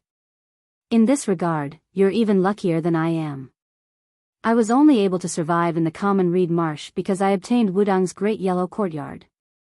You have Chao Chongqing and Li Chungang, 2 great masters who only appear once every 100 years, teaching you wholeheartedly. In the Lu mansion. I can't easily ask the old sword god for advice. If I enter the Bailiang army, I may not be able to concentrate on practicing martial arts. You are different. You have Chao Chongqing to protect you. Even if he wants to use your Taiping princess name to revive the country, you can still live without worries. If you lose, you will just run away from Jianghu. If you win, you may become the 2nd female emperor in 100 years. At that time, even if you can't practice martial arts, killing me will be as easy as snapping your fingers. Only an idiot wouldn't do this kind of business without any capital. Jiang and I put a piece of soft fat into her mouth. Her cheeks bulged and her dimples appeared. She said indistinctly, you are exaggerating. You just want me to leave. I am not stupid. Uncle Qi Zhao is amazing. But how difficult is it to revive the country? The king of Bailiang has 300,000 Bailiang cavalry and he still doesn't dare to be emperor. So what if Uncle Qi Zhao is the 3rd most powerful expert in the world? Can he defeat 300,000 people? If I leave, I won't be able to kill you for the rest of my life. Do you think I will let you succeed? Su Fengnian said with a smile, oh, you are not really stupid. Jiang and I swallowed the snack and picked up a bowl of crystal sugar lotus seed lily. After eating it, she felt refreshed. Su Fengnian crossed his arms and put his knees on the spring thunder embroidered winter saber. He said with a smile, then you can kill me if you stay by my side? Count with your fingers how many beauties we've met along the way. I have big sister Yu and Auntie Shu by my side now. They're so aggressive here. Look at yourself. Su Fengnian loosened his 10 fingers and made a cupping gesture in front of his chest. Jiang and I was angry. She used her sleeve to wipe her mouth. She raised her eyebrows and said angrily, burden. You can taste the sour taste of lotus seed lily in your mouth? Su Fengnian rolled his eyes and continued, okay, let's not talk about this. Let's talk about her appearance and figure. Princess Jing'an Pei Nanwei is not beautiful? She is a great beauty on the rouge scale. She doesn't even accept money for her studies. She can even play chess with me to relieve my boredom. You have nothing to do with this. Jiang and I turned a deaf ear. She was smart enough not to bicker with His Royal Highness. She just wolfed down the food. Su Fengnian turned his head to look at the lake. There were dozens of koi fish swimming near the pavilion. Although it couldn't compare to Bailiang Palace, it was better than nothing. He snatched some screw cakes from the tiger's mouth and threw them into the lake. The little clay figurine could be indifferent to the masters on the rankings, but he couldn't. Those he had met before, whether it was old Huang with the box on his back or the white-haired old man, Li Chungang, or Wang Zhonglo, were not enemies he had to face directly. He didn't have a deep impression of them. It wasn't until he met the 11th prince, Wang Mingyin, outside of Xiangfan City, and Chao Guanzi, who was now only on the line between friend and foe, that he realized the terror of these top figures. At that time, Wang Mingyin had forcefully resisted the two-sleeved green snake and rushed forward with murderous intent. Chao Chongqing, who looked cultured and refined, was also full of murderous intent. If he had a choice, Su Fengnian would rather sit at the same table as King of Jing'an and Zhaoheng. Chapter 264. Both in the lake pavilion and in the freehand garden, the two sides had stolen half a day of leisure. In the freehand garden came the long-forgotten Princess Taiping. The conversation between Chao Chongqing and Lu Baijie appeared to be boundless and unrestrained. For some reason, they brought up Zhang Julu's earth-shaking governance. The Liang dynasty followed the old system of 3 provinces and 6 ministries. Among the 3 provinces, the Shangshu province had the greatest responsibility and was divided into 6 ministries. The Shangshu ministers of the 6 ministries were fully deserving of the title of First Minister of the Imperial Court. The Shangshu ministers of the 6 ministries were fully deserving of the title of First Minister of the Imperial Court. The Shangshu ministers of the 6 ministries were fully deserving of the title of First Minister of the Imperial Court. The Shangshu ministers of the 6 ministries were fully deserving of the title of First Minister and Second Minister of the Imperial Court. The Shangshu ministers of the 6 ministries were fully deserving of the title of First Minister of the Imperial Court. The Shangshu ministers of the 6 ministries were fully deserving of the title of First Minister and Second Minister of the Imperial Court. The Shangshu ministers of the 6 ministries were fully deserving of the title of First Minister of the Imperial Court.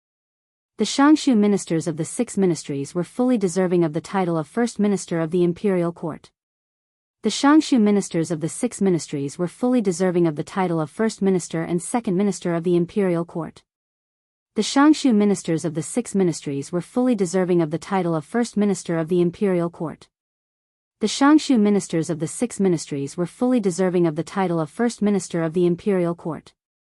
The Shangshu ministers of the 6 ministries were fully deserving of the title of First Minister of the Imperial Court. The Shangshu ministers of the 6 ministries were fully deserving of the title of First Minister of the Imperial Court. The Shangshu ministers of the 6 ministries were fully deserving of the title of First Minister of the Imperial Court.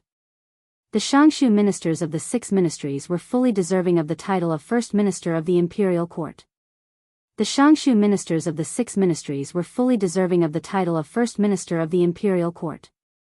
The Shangshu ministers of the 6 ministries were fully deserving of the title of First Minister of the Imperial Court. The Shangshu ministers of the 6 ministries were fully deserving of the title of First Minister of the Imperial Court. The Shangshu ministers of the 6 ministries were fully deserving of the title of First Minister of the Imperial Court. The Shangshu ministers of the 6 ministries were fully deserving of the title of First Minister of the Imperial Court. The Shangshu ministers of the 6 ministries were fully deserving of the title of First Minister of the Imperial Court. The Shangshu ministers of the 6 ministries at that time, it immediately attracted a lot of criticism. Firstly, it was said that this purple-bearded, blue-eyed man had forgotten his roots. Secondly, it was said that he only dared to pick soft persimmons to bully. Chao Chongqing said softly, selecting scholars for poetry is an ancient method. Of course, it's empty and unrefined. Writing a good poem may not be able to govern the world well. But if we select Confucian scholars according to Zhang Bian's 8-paragraph essay, it's hard to say how big the pros and cons are. Mr. Tangxi Lu Baijie said with a laugh, I originally thought that Mr. Chao's method of dealing with Grand Secretary Zhang was a forceful whipping. Chao Chongqing shook his head and said, a carp leaping over the dragon's gate. Zhang Julu is personally erecting a dragon's gate for the scholars. This kind of grand and magnificent style is only inferior to Huang Longshi. Once this method was put out, if it was successful and spread throughout the world, it would be equivalent to finding a smooth path for the poor scholars. The foundation of the rich and powerful families would be shaken again. Zhang Julu was indeed talented in economics. He was well aware of the principle that it was better to let loose than to block the will of the people. The spring and autumn period was precisely because he had completely blocked the path of the people's advancement, which led to the chaos. It's just that those aristocratic families aren't all blind. At this point, Chao Changqing stopped talking. Lu Baijie couldn't help but smile wryly. Didn't the open-minded elder brother Lu Daolin also detest the 8th stage? Let alone people like Yuan Jiangyan. It was only because Zhang Julu was currently favored like the sun in the midday sky, the emperor supporting him without holding back, that he had to swallow his anger. No matter how great the favor was, there would always be a day when it would weaken. When the time came, the rich and powerful families would erupt in anger. What would happen to Zhang Julu, heaven knew. With Zhang Julu's insight, it wasn't necessarily that he didn't see this hidden danger. The deeper the rebound, the greater the danger. It was just that he didn't know why this first pillar of the dynasty always insisted on doing this. Chao Changqing was outside of the situation. Moreover, unlike Lu Baijie, who had been focused on martial arts for many years, he could see the general trend of the world more clearly. The reason why he admired that blue-eyed man was because this person had a deep fear of Bailiang Su Shao, and even had a prejudice against the big shots of the Ministry of War headed by Gu Jiantang. However, it wasn't limited to the struggle for power in the imperial court. In the true sense, he was resolute in his plans for the long-term stability of the dynasty. If it was an outstanding figure with the slightest desire for power, he would spend a lot of energy to deal with a prince with a different surname, Su Shao, or even the 6 vassal princes to stabilize his position in the emperor's heart. However, Zhang Julu was different.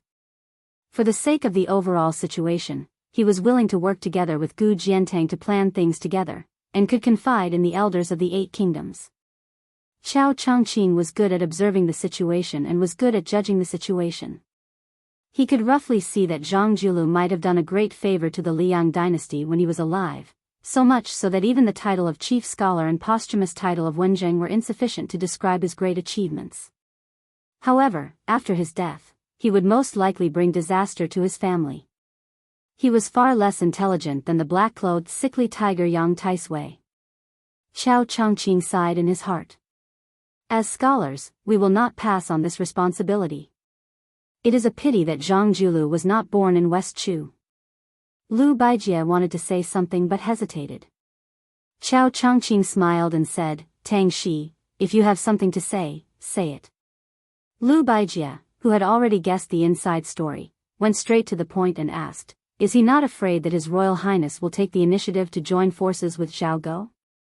Not only will he be able to keep Princess Taiping, but he will also be able to express his loyalty to the court? Chao Changqing laughed and said, that is good. To tell you the truth, this kind of seemingly unreasonable move is exactly what Chao Changqing wants.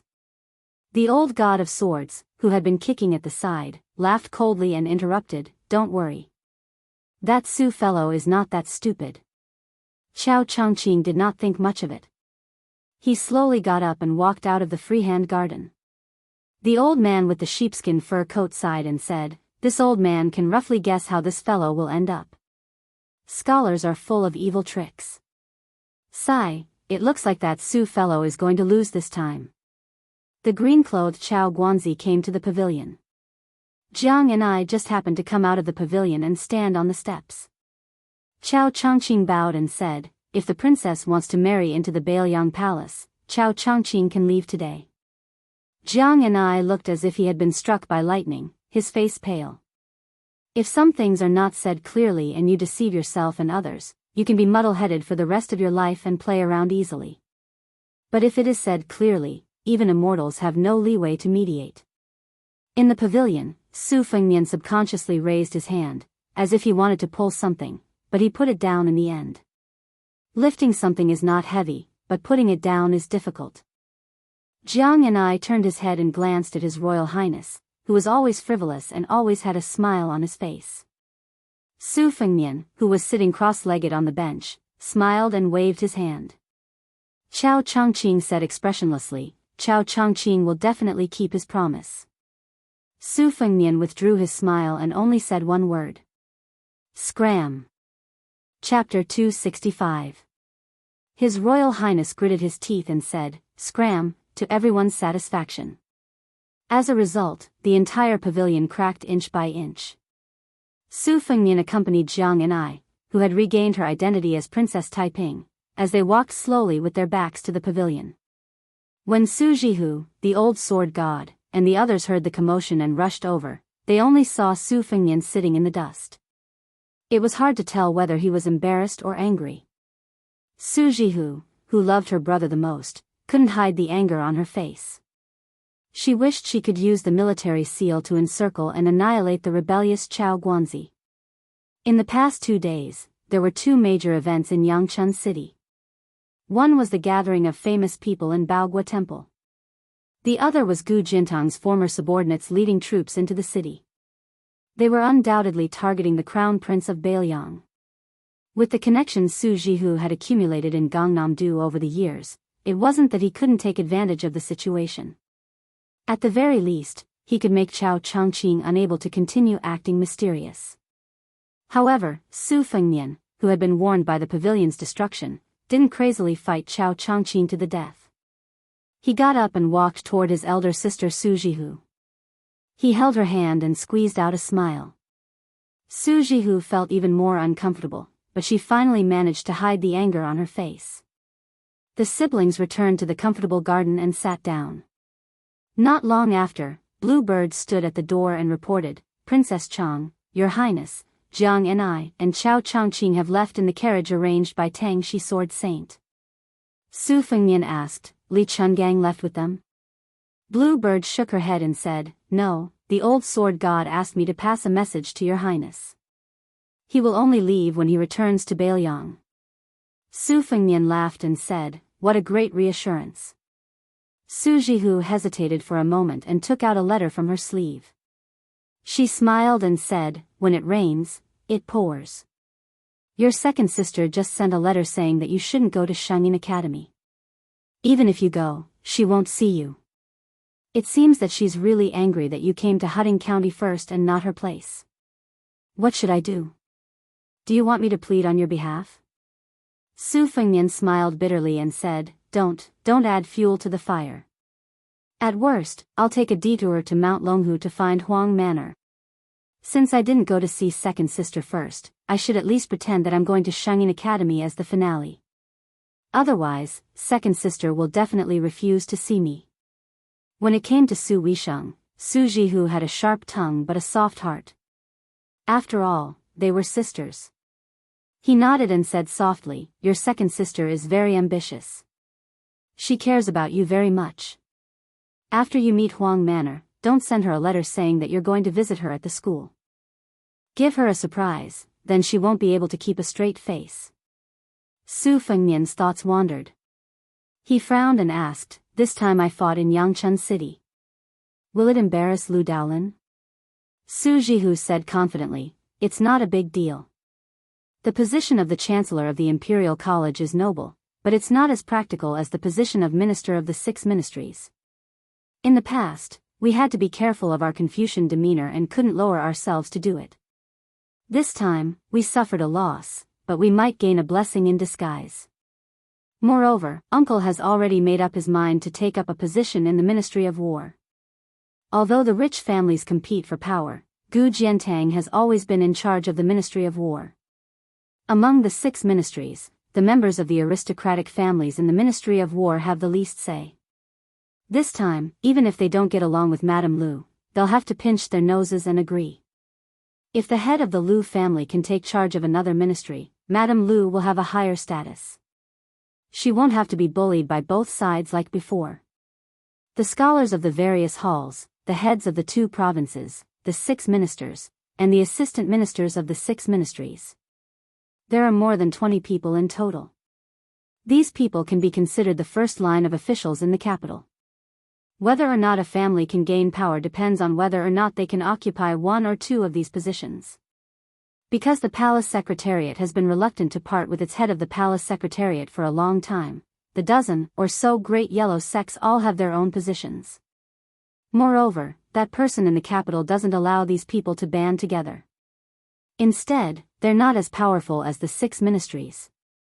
Su Fengnian sighed, "Just thinking about it gives me a headache." Su Jihu asked, you're letting them go just like that? Su Fengnian said helplessly, Chao Zhangqing, this fellow is an old sparrow on the spring god lake. What kind of storms and waves hasn't he seen before? The fact that he didn't make a move against me is already giving face to Jiang and I. In front of me were two paths. The first was to hope that Li Chungang would go all out and pull in Zhao Go, the government, and the military to kill Chao Changqing together. If I offended him too much like this, it would ruin Chao Changqing's overall situation. Once he escapes, let alone me, perhaps even Su Shao would have to brace himself to deal with his assassination. I know that this kind of expert sneak attack is unsolvable. A single miss He has put my life on the line several times.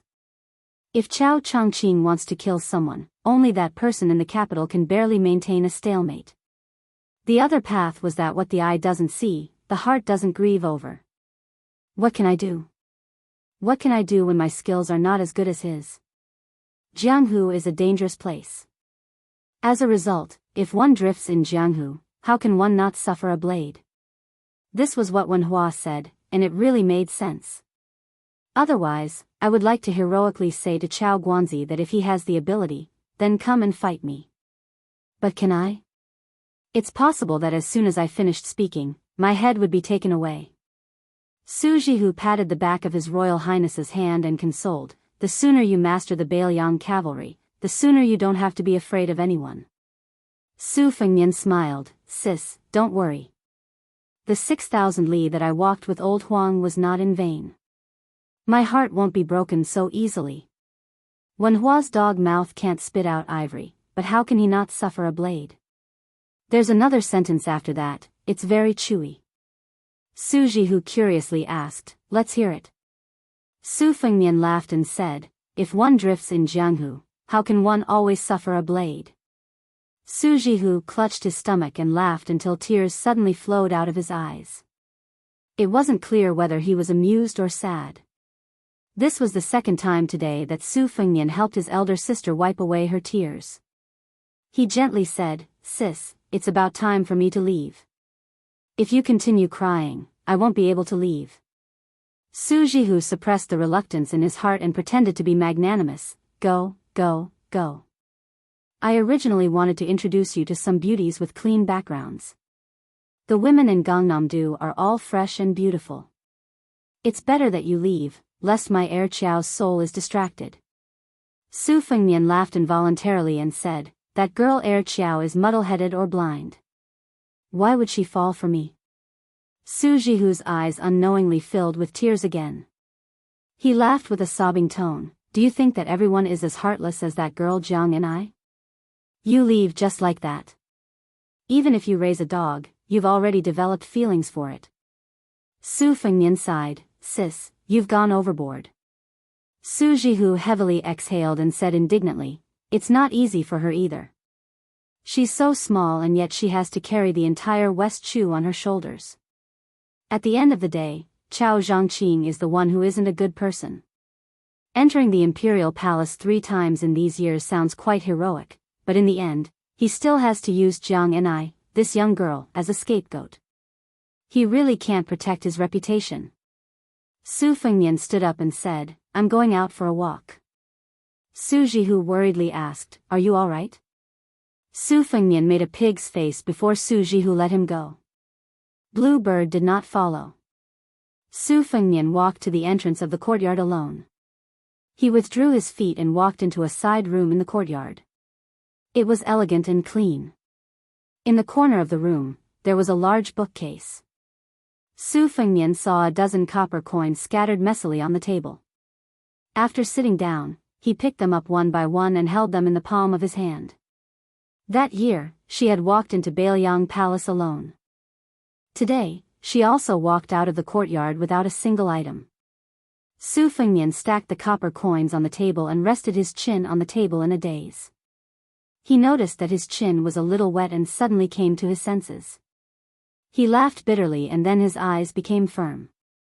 He wiped his hand and put away the copper coins. He hurriedly walked out of the room to get the sword case and the horse from the stable. He rode out alone. On the official road, he caught up with Chao Changqing's carriage. Chao Changqing slowly stopped the carriage. He did not deliberately make things difficult for His Royal Highness who had spoken disrespectfully. Just riding alone was enough of his sincerity. Chao Changqing could even kill His Majesty the Emperor. Why would he fuss over the word scram? If he had not discovered the truth, Chao Guanzi could have slowly ended things. He would not have ended up in this worst-case scenario where both sides were defeated and injured. Chao Guanzi could ignore the eyes of the world, but he was not willing to let Princess Taiping bear a grudge. Su Fengmian waited for Jiang and I to lift the curtain and stick his head out. He handed over the sword case containing the great Liang dragon sparrow and said lightly, "This is for you." Her eyes were unfocused. She did not extend her hand and was about to put down the curtain. She did not even look at the red sandalwood sword case. Su Fengmian bent down and placed it behind Chao Changqing, in front of her. There was also a string of copper coins on the sword case. His Royal Highness smiled and said, "I really do not have the habit of carrying silver with me. I will owe you the rest of the copper coins. When you are so poor that you can't even open the pot, come to Biyao to find me and I will take care of you." Revenge is revenge, they are two different things. The little clay man stared at the copper coins on the sword case in a daze, his eyes brightening. The white-haired Chao Changqing had his back to the two people, but he still sighed softly. Su Fengmian looked deeply at Princess Taiping who was still unable to wipe away her tears. He jokingly said, "We are about to separate. With Uncle Chess' edict by your side, I am afraid that no one will bully you in the future. Do you want to smile?" Jiang and I subconsciously glared, but he could not be fierce and could not smile. Su Fengmian on the horse straightened up. He no longer hesitated and turned the horse around. He urged the horse to move slowly. The horse had only taken a few steps when His Royal Highness pulled the reins and stopped the horse. He said in a deep voice, "Chao Changqing."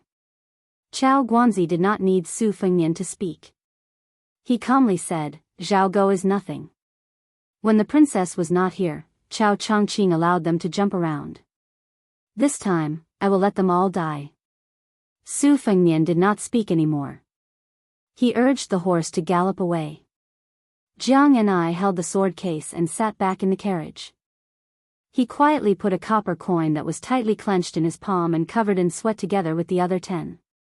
Chao Changqing murmured, "This person is generous." Chapter 266. Because it was a 5,000-word chapter, uploading was a bit late.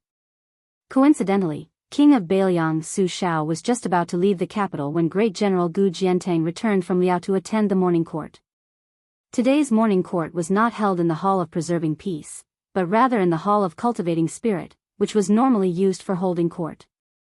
Outside the southern gate, Grand Secretary Zhang Julu led the Zhang faction, the military general of the Ministry of War, the Green faction led by Wen Tai and Hong Lingshu, and the old Grand Preceptor of West Chu, Sun Shiji, who had been silently criticized by the local dignitaries of the Liang dynasty as a servant of two surnames, led the old and new nobles of the 8 countries. Grand Secretary Zhang had always arrived at the court at the right time, neither too early nor too late. Together with the Green factions Wen and Hong, the two pillars behind Shang Zhu Guolu Feiqi, they were both old, so under normal circumstances, they would arrive rather late. On the contrary, it was the snow-white-browed Sun Shiji who always arrived outside the Tai and Imperial Gate early, to show that he was an old steed in the stable, but he was used to being taciturn. This old man, who was once known as West Chu's twin Jade Annulus along with the spring and autumn Marshal Saint Yi Baikue, now occupied a high position in the dynasty, in charge of a province, with the power to rebuke, and the responsibility to admonish. After entering the dynasty, he never retreated, never spoke in general terms. Sun Shiji had a head full of white hair, his skin wrinkled like an old pine tree. His health was not too good, from time to time he would catch a cold in winter and suffer from heatstroke in summer. His Majesty even made an exception for this old official, granting him a seat. However, right now, it looked like old man Sun's spirit was still flourishing. Around him gathered a group of old and new remnants of the 8 countries, all of them about 60 years old. The second generation of new remnants didn't mind openly standing together with the other 3 factions, exchanging polite greetings, talking about some harmless and amusing matters. Sun Shiji raised his head, seeing two colleagues walking over from the distance. The old Grand Preceptor's expression was cold.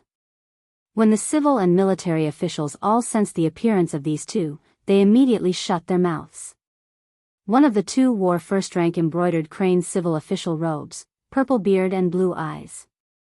His figure was tall, his appearance clear and unique, his steps unhurried. The other person was dressed in a first-rank martial official uniform embroidered with a qilin, a pair of long and narrow red phoenix eyes. When he looked at people and things, his eyes would always be narrowed.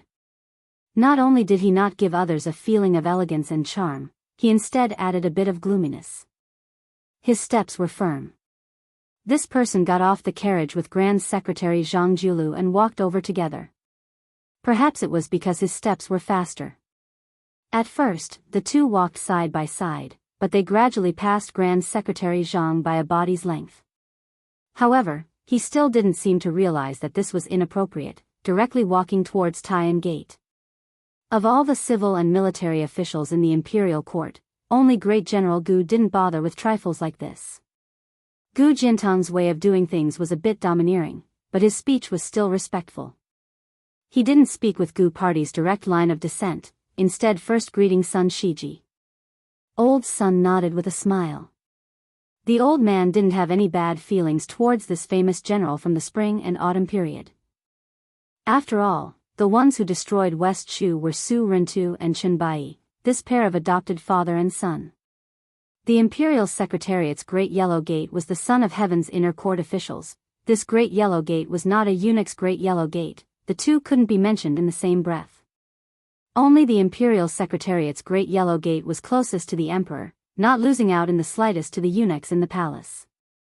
Moreover, the Great and Great Yellow Gate's reputation in the scholarly world were all excellent, so they were the most confident in front of the eunuchs, wishing they could seize the opportunity to purge the emperor's side to show their true colors as loyal officials. As a result, they were greatly feared by the eunuchs. As a result, the Imperial Secretariat's Great Yellow Gate's status was noble and illustrious. More than 10 of them were popular in the imperial court, but they didn't stand on their own against the four factions, and instead dispersed. There was a large disparity in the age of this group. There was no lack of older people like Sun Shiji, and there was a large number of people like Gu Jiantang. The youngest ones were not even 30 years old. One of the newest members of the Big Yellow sect was a foreigner. His reputation was not bad, and his self-made Jean Lanting familiar proclamation was widely praised in the capital. However, under normal circumstances, according to his qualifications and knowledge, he was far from being qualified to enter the Hall of Governmental Affairs as a Yellow Gatekeeper. Even the Little Yellow sect was in danger, let alone the Big Yellow sect. However, for some reason, this kid had been personally recommended by the king of Biyao. Not long ago, before Su Dajua had arrived in the capital, Jean Lanting's edict to enter the Hall of Governmental Affairs had been quickly sent to the northwest. This was the first official morning court session for the Emperor of Jinhuang. This kid was born in an ordinary noble family and did not have a strong foundation in the capital. The arrogant officials in the capital also did not like this lucky guy. They could not afford to offend the king of Biyao. Are you a student of the king of Biyao? Fine, we won't find trouble with you, but if you want to have a good chat with you, there's no way. So what if you're the new Great Yellow Gate? How many big shots in the capital have been eyeing this position? In the end, a nobody from outside the capital snatched a big piece of fat meat from their bowl. How could they not be angry? Jean Lanting, who had never interacted with the officials in the capital, seemed a little uneasy. He stood alone in the corner, being stared at by the cold eyes all around him, and his body was covered in sweat. The complacency he had when he first entered the capital was swept clean. There was even a casual rider from the nearby Wuxia province who sneered, "People say that the Northwest barbarians are monkeys wearing hats. I didn't believe it in the past, but now it seems like it's true." Soon after, several other young and strong officials who were colleagues of the Wuxia province, such as the Wuxia province official, laughed and repeated the word, "sure enough." This made the isolated and helpless Jean Lanting really want to dig a hole and crawl into it. Jean Lanting now truly felt the xenophobia of the capital's officials. His body was weak, his personality also not that resolute. After suffering this type of grievance that he had never expected to encounter before, his eyes immediately turned completely red, actually showing signs of tears. This even more so provoked the sneers and mockery of some of the officials who were the best at bullying the weak. At this time, Grand Secretary Zhang Julu looked over from the distance. When he saw this scene, he frowned slightly, stopping his steps.